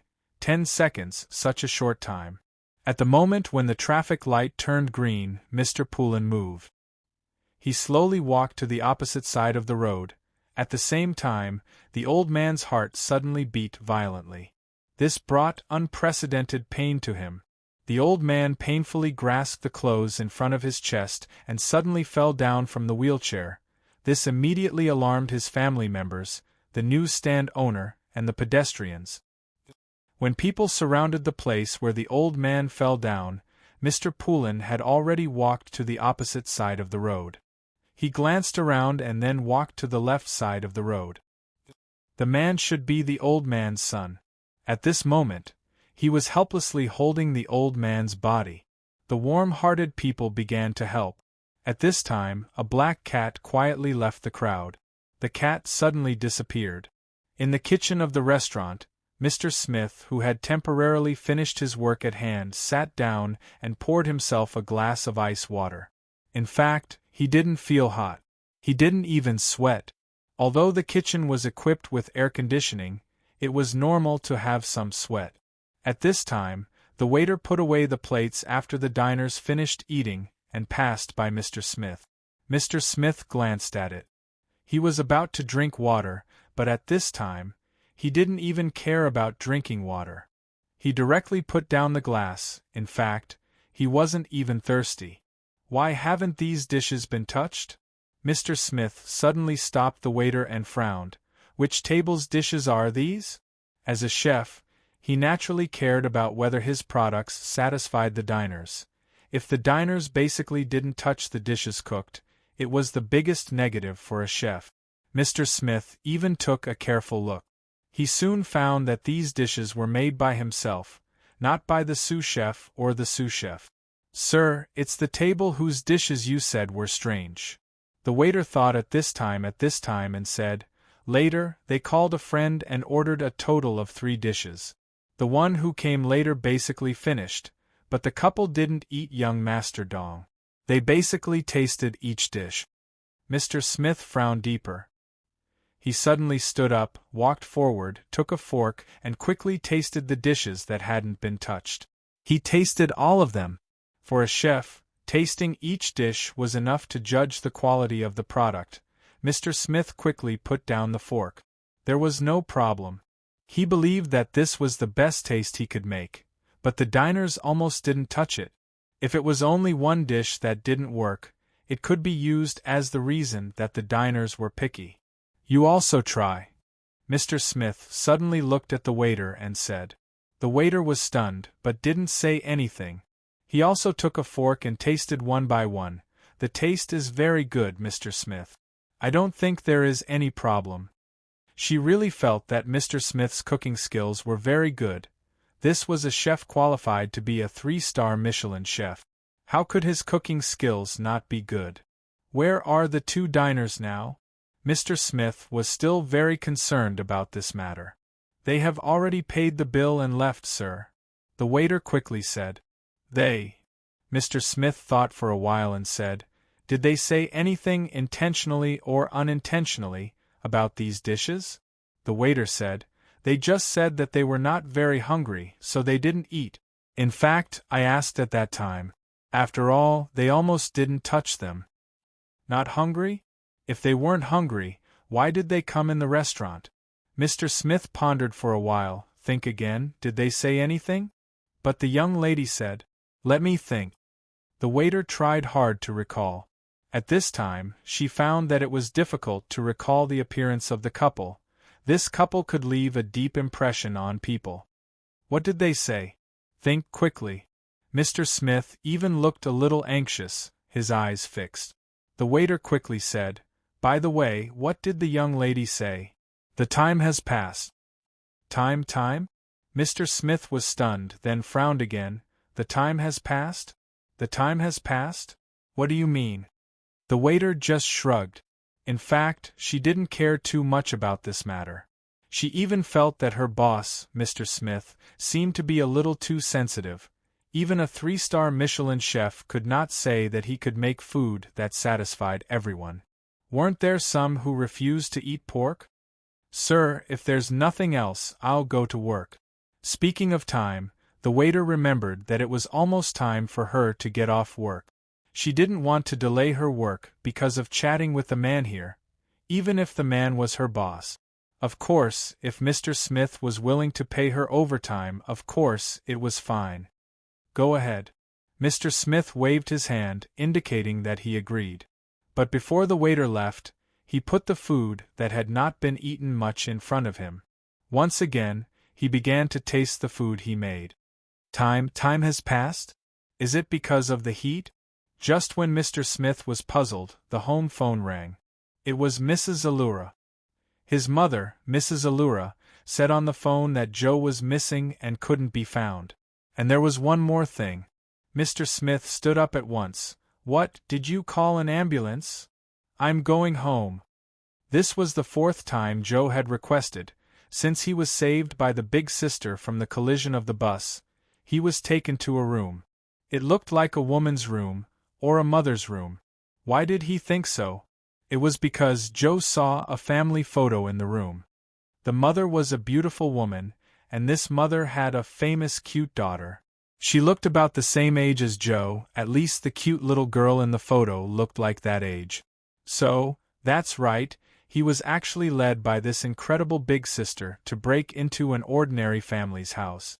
Without the consent of the house owner, he began to use the house's things, mainly on Joe. "Go home? Okay, cut it open, put it in a box, and then send it to your door." Nero stepped on the chair at this time, looking at Joe with a smile. Her hands were actually not idle. She was holding the makeup products of the mistress of the room. Don't cry. I've painstakingly put on the eye makeup. If you mess it up, I'll dig out your eyes. Obviously, as a former divine general of the Michael Club who was trained for the purpose of fighting, she had no experience in taking care of children, but it had to be said that such a threat was more effective than Pinocchio in the bedtime story. I hate skirts, I don't want to wear skirts, I'm a boy. Joe sniffled softly while protesting with grievance. Okay, kid. See if you are satisfied. Nero didn't care about this. At this time, she threw the makeup products behind her, picked Joe up from the stool, and put him in front of the makeup mirror. She even stuck out her tongue and pressed it against her upper lip, admiring her masterpiece with a satisfied expression. In the mirror, Joe was wearing a pink dress and even a wig, looking like a delicate doll. Big sister. Can I really defeat Mr. Death like this? I don't want to be a girl. Don't be noisy, I'll cut you. Anyway, you don't need it now, and I don't know how it feels to use it. It's not a pity to lose it. I want to go home. I want to go home. At this time, the owner of the room probably just came back and heard the sound from the room upstairs. The mistress suddenly asked loudly upstairs. Nero didn't care about this. She directly turned into a silver-gray leopard, biting Joe's clothes and carrying him out of the window. When the mistress of the room hurriedly ran up to open the door and turn on the light, she suddenly screamed. Her room at this time was as if the most despicable thief had visited it, turning everything upside down. The saddest thing was that the things in front of her dressing table were almost cracked and broken. It was a mess. The ambulance quickly drove into the town's hospital. The local population was not large, but because of the university, the medical system was not too far behind, but obviously it couldn't be called very advanced. Mr. Smith hurried to the hospital, and Mrs. Allura was already waiting nervously outside the emergency room. Why is this happening? Mr. Smith asked hurriedly. Mrs. Allura cried and said, I don't know, it was fine at dinner, but Deborah suddenly said her stomach was very painful, so I could only call an ambulance. Where is he? Inside, the doctor just went in and it was very bad. Mr. Smith quickly took 2 deep breaths, glancing at the light in front of the emergency room, and suddenly became confused. Where's Joe? Still not found? Mrs. Allura could only shake her head and said that she had called the police. Mr. Smith wiped his face hard and sat down. All the unfortunate things happened at once, which reminded Mr. Smith of the unfortunate thing that happened half a year ago. It's okay, it's okay. He quietly told himself in his heart, it's okay. Didn't I get through it half a year ago? Bang! Mr. Smith suddenly heard a chaotic sound, the sound of brakes, screams, and loud noises. Outside the town's hospital, a sparrow suddenly stopped on a small tree in the courtyard, looking at something. At this time, a figure slowly walked over, Teacher Poulin. The sparrow flew away from the tree at once. Teacher Poulin looked up at the hospital at this time. Chapter 1444. In front of the emergency room, Mr. Smith and Ms. Allura, who were waiting anxiously, suddenly heard the sound of the door opening. They immediately ran forward and asked the doctor who came out. The doctor's expression didn't look so optimistic at the moment. Mr. Smith and Ms. Allura's hearts suddenly sank. Mr. Smith could only secretly make himself look calm at the moment and quickly asked, Doctor, how is my wife now? The doctor frowned at Mr. Smith and asked, Sir, does your wife have heart disease? Mr. Smith immediately shook his head and said, Why do you say that? Deborah is obviously such a healthy person. Don't you have her information in your hospital system? So this is why I find it strange. The doctor said with a rather strange expression, I did check your wife's health condition and past medical records. She didn't have a relevant medical history before, and even her first child was born naturally. Ms. Allura heard this and couldn't help but be frightened. Doctor, you mean Deborah has heart disease? The doctor sighed and said, Madam, according to the current situation, I can only regretfully tell you that it is indeed so. Moreover, the patient's current situation is very dangerous. According to our current conditions here, the situation is really not optimistic. Impossible. I take my wife for regular checkups every week. This is impossible. Who could believe it? Mr. Smith felt that this was a prank. It must be so, but how could a doctor lie to a patient? He just didn't want to believe this bad news. According to the current situation, I can only say that this may be a sudden change. I'm afraid more detailed research is needed to tell the specific cause. But in fact, the doctor took a deep breath and said, but according to the current situation, there is no way to delay. Mr. Smith said with a heavy face, Doctor, please tell me the best and worst results. At the same time, the doctor also glanced at Miss Elora. This older lady was a little unstable at this time and could only lean on Mr. Smith. I'm afraid we can only save one of them, or maybe not both, because now we don't have the conditions to transfer, and even if we can transfer, I'm afraid the result will be the same. They. Mr. Smith certainly knew who they was referring to, his wife and his second child who was about to be born. Mr. Smith sat down weakly at once, and Lady Elora could only cry on her son's shoulder at this time. The doctor could only sigh. This was the most difficult situation for a doctor. He had seen far too many examples of such things. It seemed to him that Lady Elora, at her age, was strong enough. I hope you can make a decision soon. Although the doctor was helpless, he had no choice but to make this difficult choice. I have to remind you that every second of your hesitation is extremely precious to the patient inside. Doctor, please do your best. Mr. Smith held Lady Elora's hand tightly and said in a low voice, My wife is a good person. I believe she will be safe. I also believe that my second child will be willing to come into this world. I also believe in you, Doctor. The doctor could only nod silently. This was the only comfort he could give the patient's family members at the moment. The doctor quickly brought Deborah out of the emergency room and sent her to the operating room. Mr. Smith and Mr. Lee accompanied them all the way to the door of the operating theater. It would be a long wait, but at this time the police came here. This was not the only bad thing. Before this, Joe was missing, and Lady Elora had already called the police. I'm going to see the police officer. You stay here and watch, Mr. Smith said to his mother. As a man, he should face these things at this time. Lady Elora nodded silently. At this time, she was out of her wits and could only obey.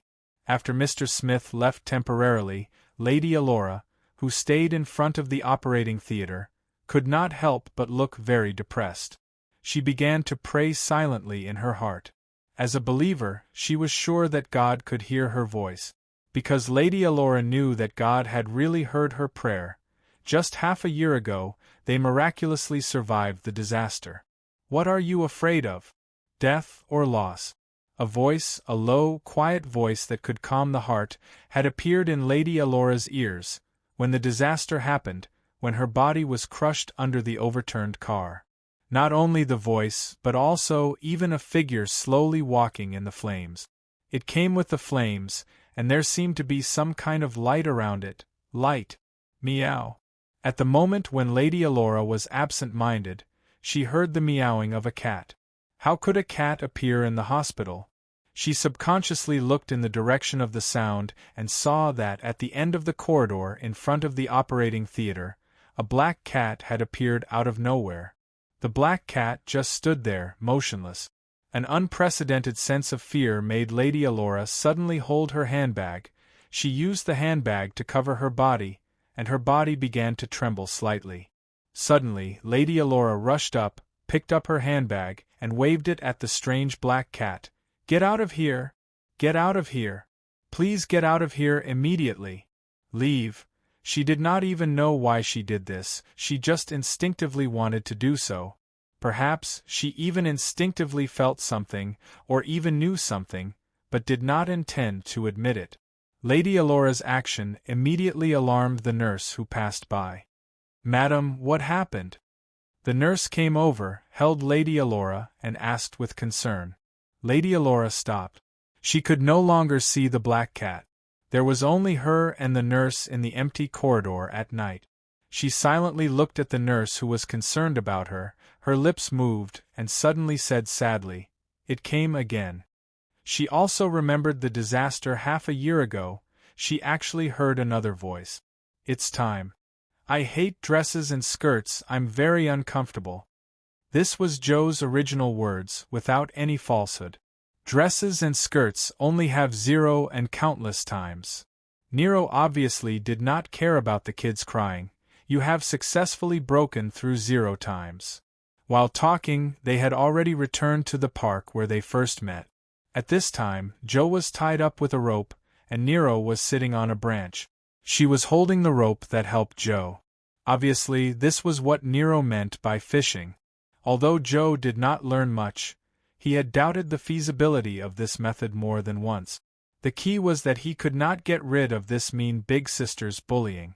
Joe always felt that this mean big sister was just finding ways to bully him, looking for fun, just like those older kids who always liked to bully him. "Are you done?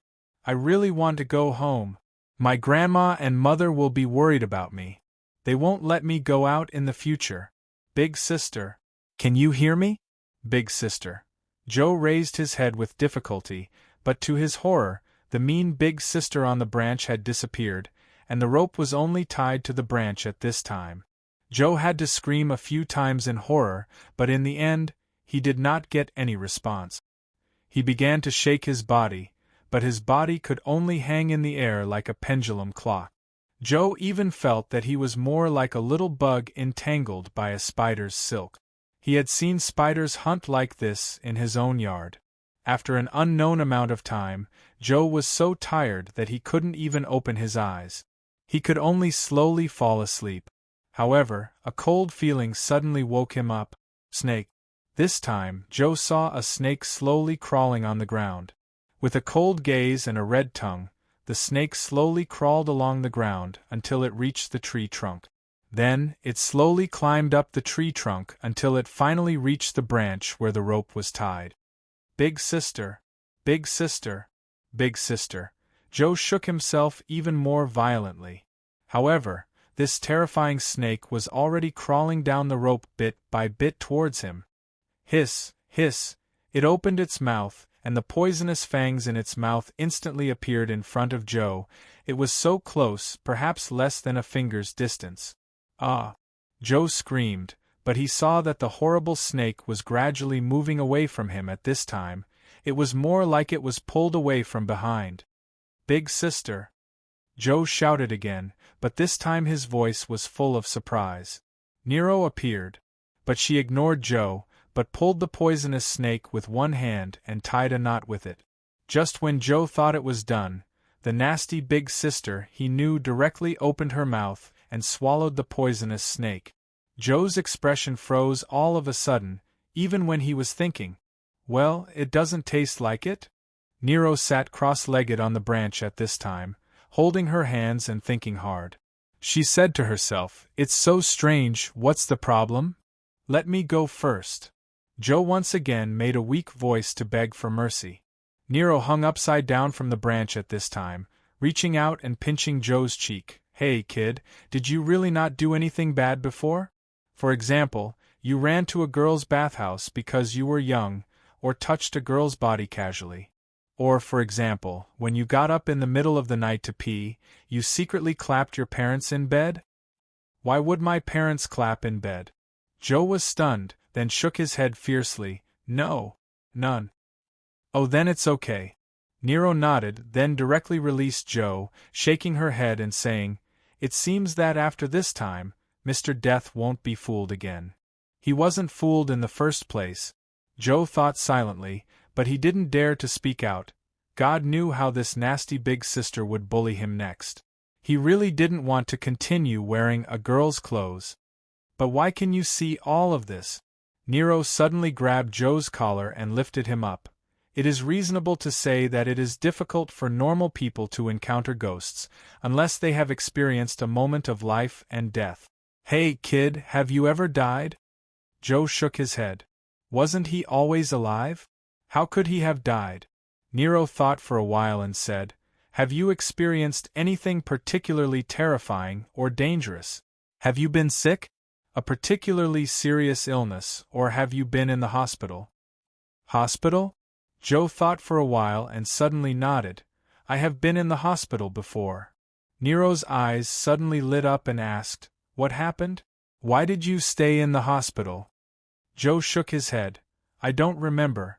When I woke up, I was in the hospital. Dad, Mom, and Grandma were also there. We stayed in the hospital for almost a week before leaving. It seems to be 6 months ago.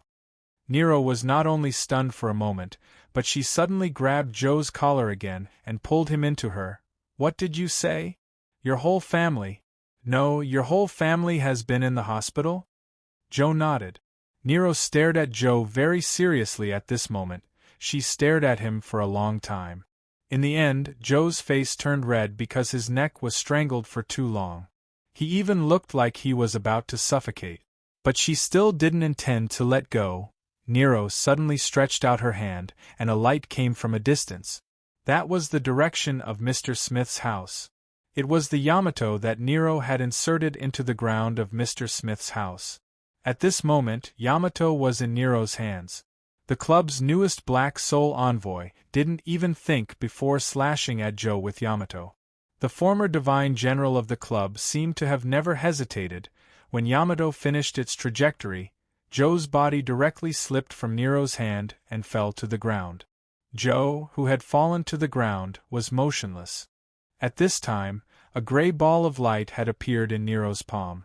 She held it up and looked around. I see. Nero suddenly narrowed her crescent-shaped eyes and showed a weird smile. Now it's not so boring. At this moment, Yamato suddenly buzzed, as if it was sending a message to Nero. When Yamato calmed down, Nero directly picked up Joe from the ground and put him on her shoulder. Then she directly jumped to the top of the tree and flew forward, in the direction of the hospital. Chapter 1445. That's it, officer. At the entrance of the town hospital, Mr. Smith had a brief conversation with the police officer who came to inquire about the missing child's height and age. Don't worry, sir. The public security here has always been good. You know, the child will be fine. The police officer comforted him and quickly left. It wasn't that Mr. Smith wasn't worried about Joe, but that he couldn't leave the hospital. Otherwise, he would be driving around the town looking for Joe. He was even afraid to go back to the operating room. If the operation failed, he would suffer a pain that he couldn't bear for the rest of his life. Mr. Smith pinched the bridge of his nose. No matter what, he had to, right now. Hey! Mr. Smith heard a voice that seemed to say, oh, as if someone was behind him. He turned around automatically and saw a man in a white shirt with his long hair tied up. He was wearing a pair of white gloves. The white gloves left a deep impression on Mr. Smith. He was remembering this moment in his mind.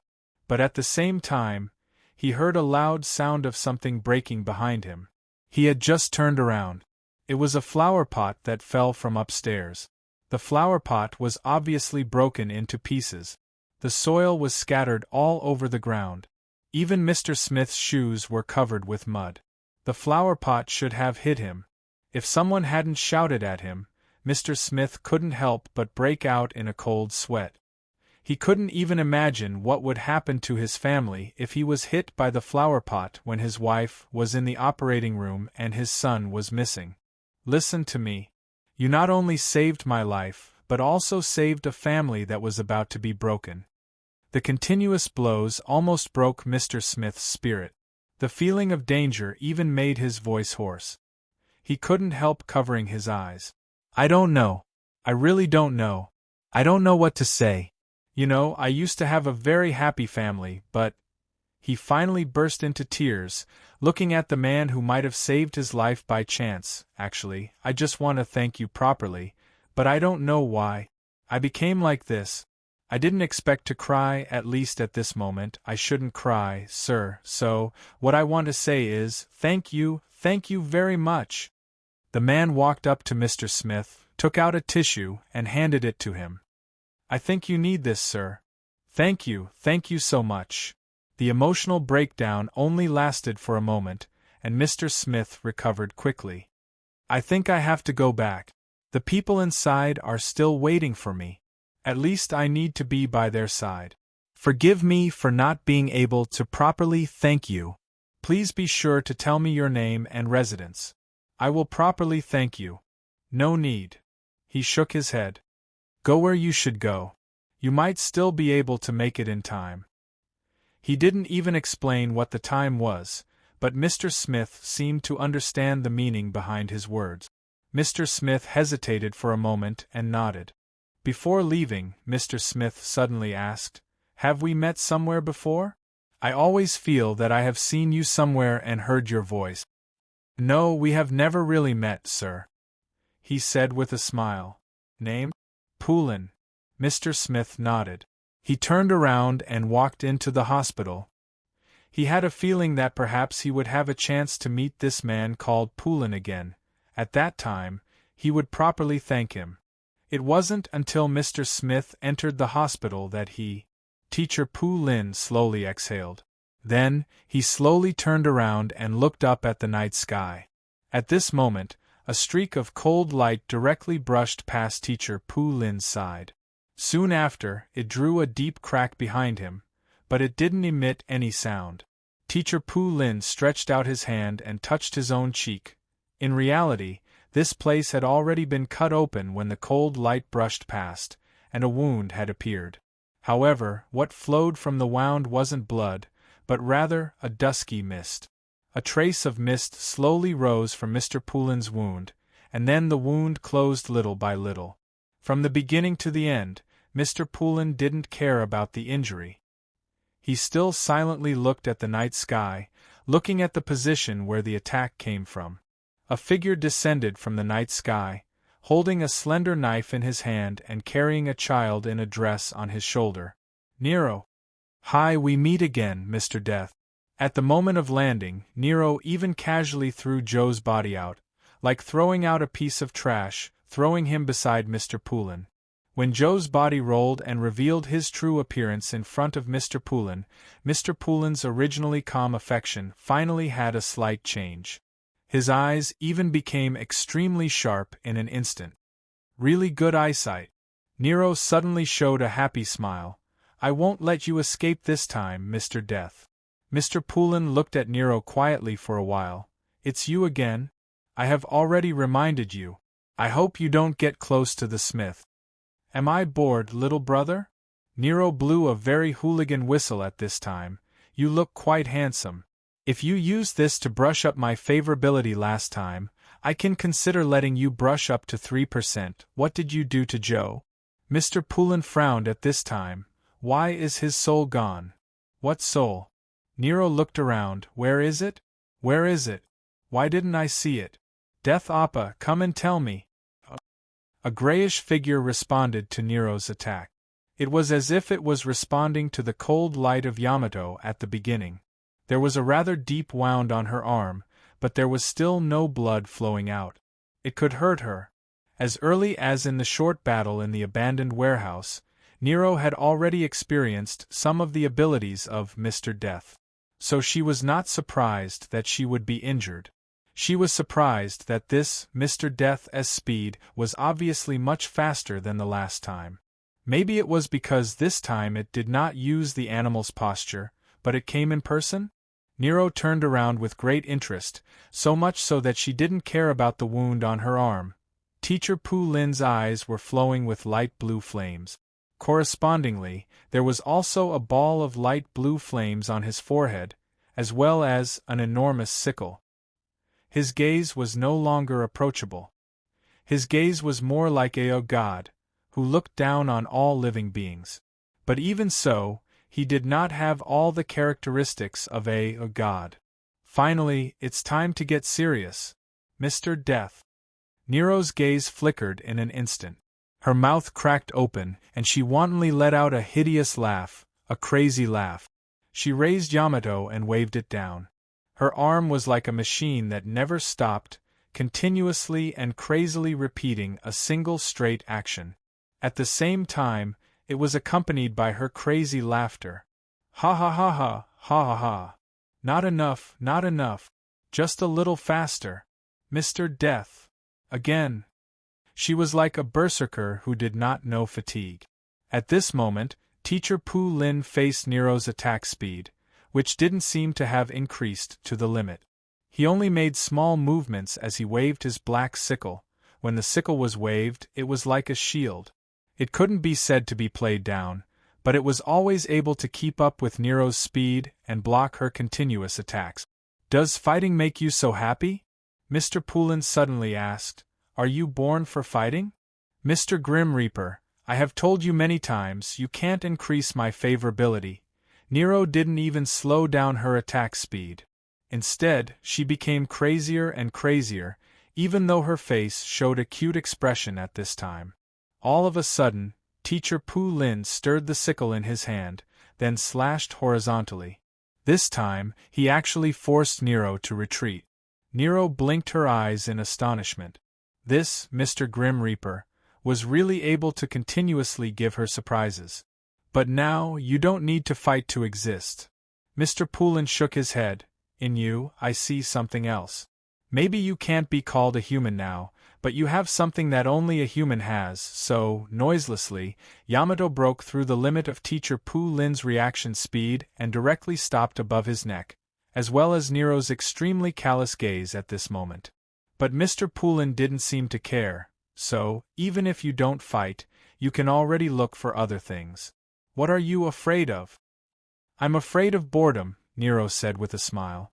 With this smile, she was also doing the most bloody thing. In a split second, densely packed serrated teeth grew out of Yamato's blade.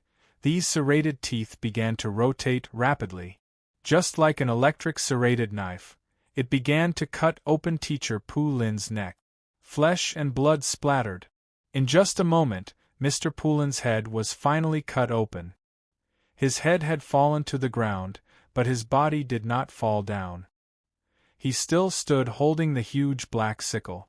Nero tilted her head and sized him up. You didn't know if she was playing a prank on him on the spur of the moment or if she was just being cautious. She directly lifted her leg and kicked Teacher Pu Lin's head into the night sky. Nero stretched her body until she couldn't see him anymore. However, the moment she turned around, Teacher Pu Lin was already standing behind her, looking completely unscathed. "Eh? I did chop you to death. There's no problem with the feeling?" Nero blinked her eyes curiously. She didn't even feel frightened when Teacher Pu Lin appeared in one piece. She was more interested. "So you're saying that, Mr. Grim Reaper, has an immortal body? Aren't you the same?" Mr. Poulin said indifferently, "But there is no real immortal in the world. Immortality is just because its time has not come, or its existence time has been extended." Somehow, when Mr. Poulin's words just fell, he once again saw the other side of the white-haired girl in front of him, or the third face. Different from the craziness or innocence she showed before. At this time, she looked so serious. She didn't change into a cheeky smile to hide her ferocious side, nor could she still show an innocent smile when she was ferocious. Mr. Poulin felt a very pure killing intent from her. "Mr. Death, I'm sorry." Nero unexpectedly became polite, as if she was someone else. "Although I'm very happy that you brought me fun, I'm really worried about whether there will be such a day. You will find the so-called condition in the so-called conditional UI and destroy the existing thing." Yamato suddenly changed in Nero's hand. It directly integrated into Nero's body, and then different blades popped out from Nero's elbows, knees, and back. Mr. Poulin suddenly felt that something was wrong. This was an unprecedented great threat to him, if he was in front of destruction. "I am really satisfied with my current life." Nero, who merged with Yamato, waved her hands at this time. her hands and arms directly turned into extremely sharp blades. So I really hate people like you the most. The most. Perhaps it was just a hallucination, but Mr. Pu Lin actually saw a gigantic shrieking face behind the white-haired girl. It was as if countless evil spirits had assembled together. Apart from its shrieks, it seemed as if it had nothing left, as if it was hungry. Even Mr. Pu Lin could clearly feel the loss, fear and despair it contained. It turns out that this is the real you, Mr. Poulin muttered to himself. Facing Nero at this time, he took a deep breath and instantly inserted the black sickle in his hand beside him. Then, he untied the white gloves on his hands. The moment his hands emerged from the gloves, a faintly discernible wisp of gray mist slowly dispersed, bringing about death. At this moment, with Mr. Poulin as the center, the smell of death spread out like this: the grass on the ground, the trees next to him, and the small insects crawling on the ground. These things either withered or died one by one. "It's not enough," Nero said expressionlessly. "Last time, my blade had swallowed half of you. If it's just like this now, I will kill you with one slash. This is specially developed by me to deal with Taisetsu Appa." Mr. Poulin naturally didn't know who Taisetsu Appa was, but he instinctively felt that this would be another very troublesome guy. At this time, he took a deep breath, reached into his bag, and took out the book that had been beside him since he was born. They called it Devil's Bible,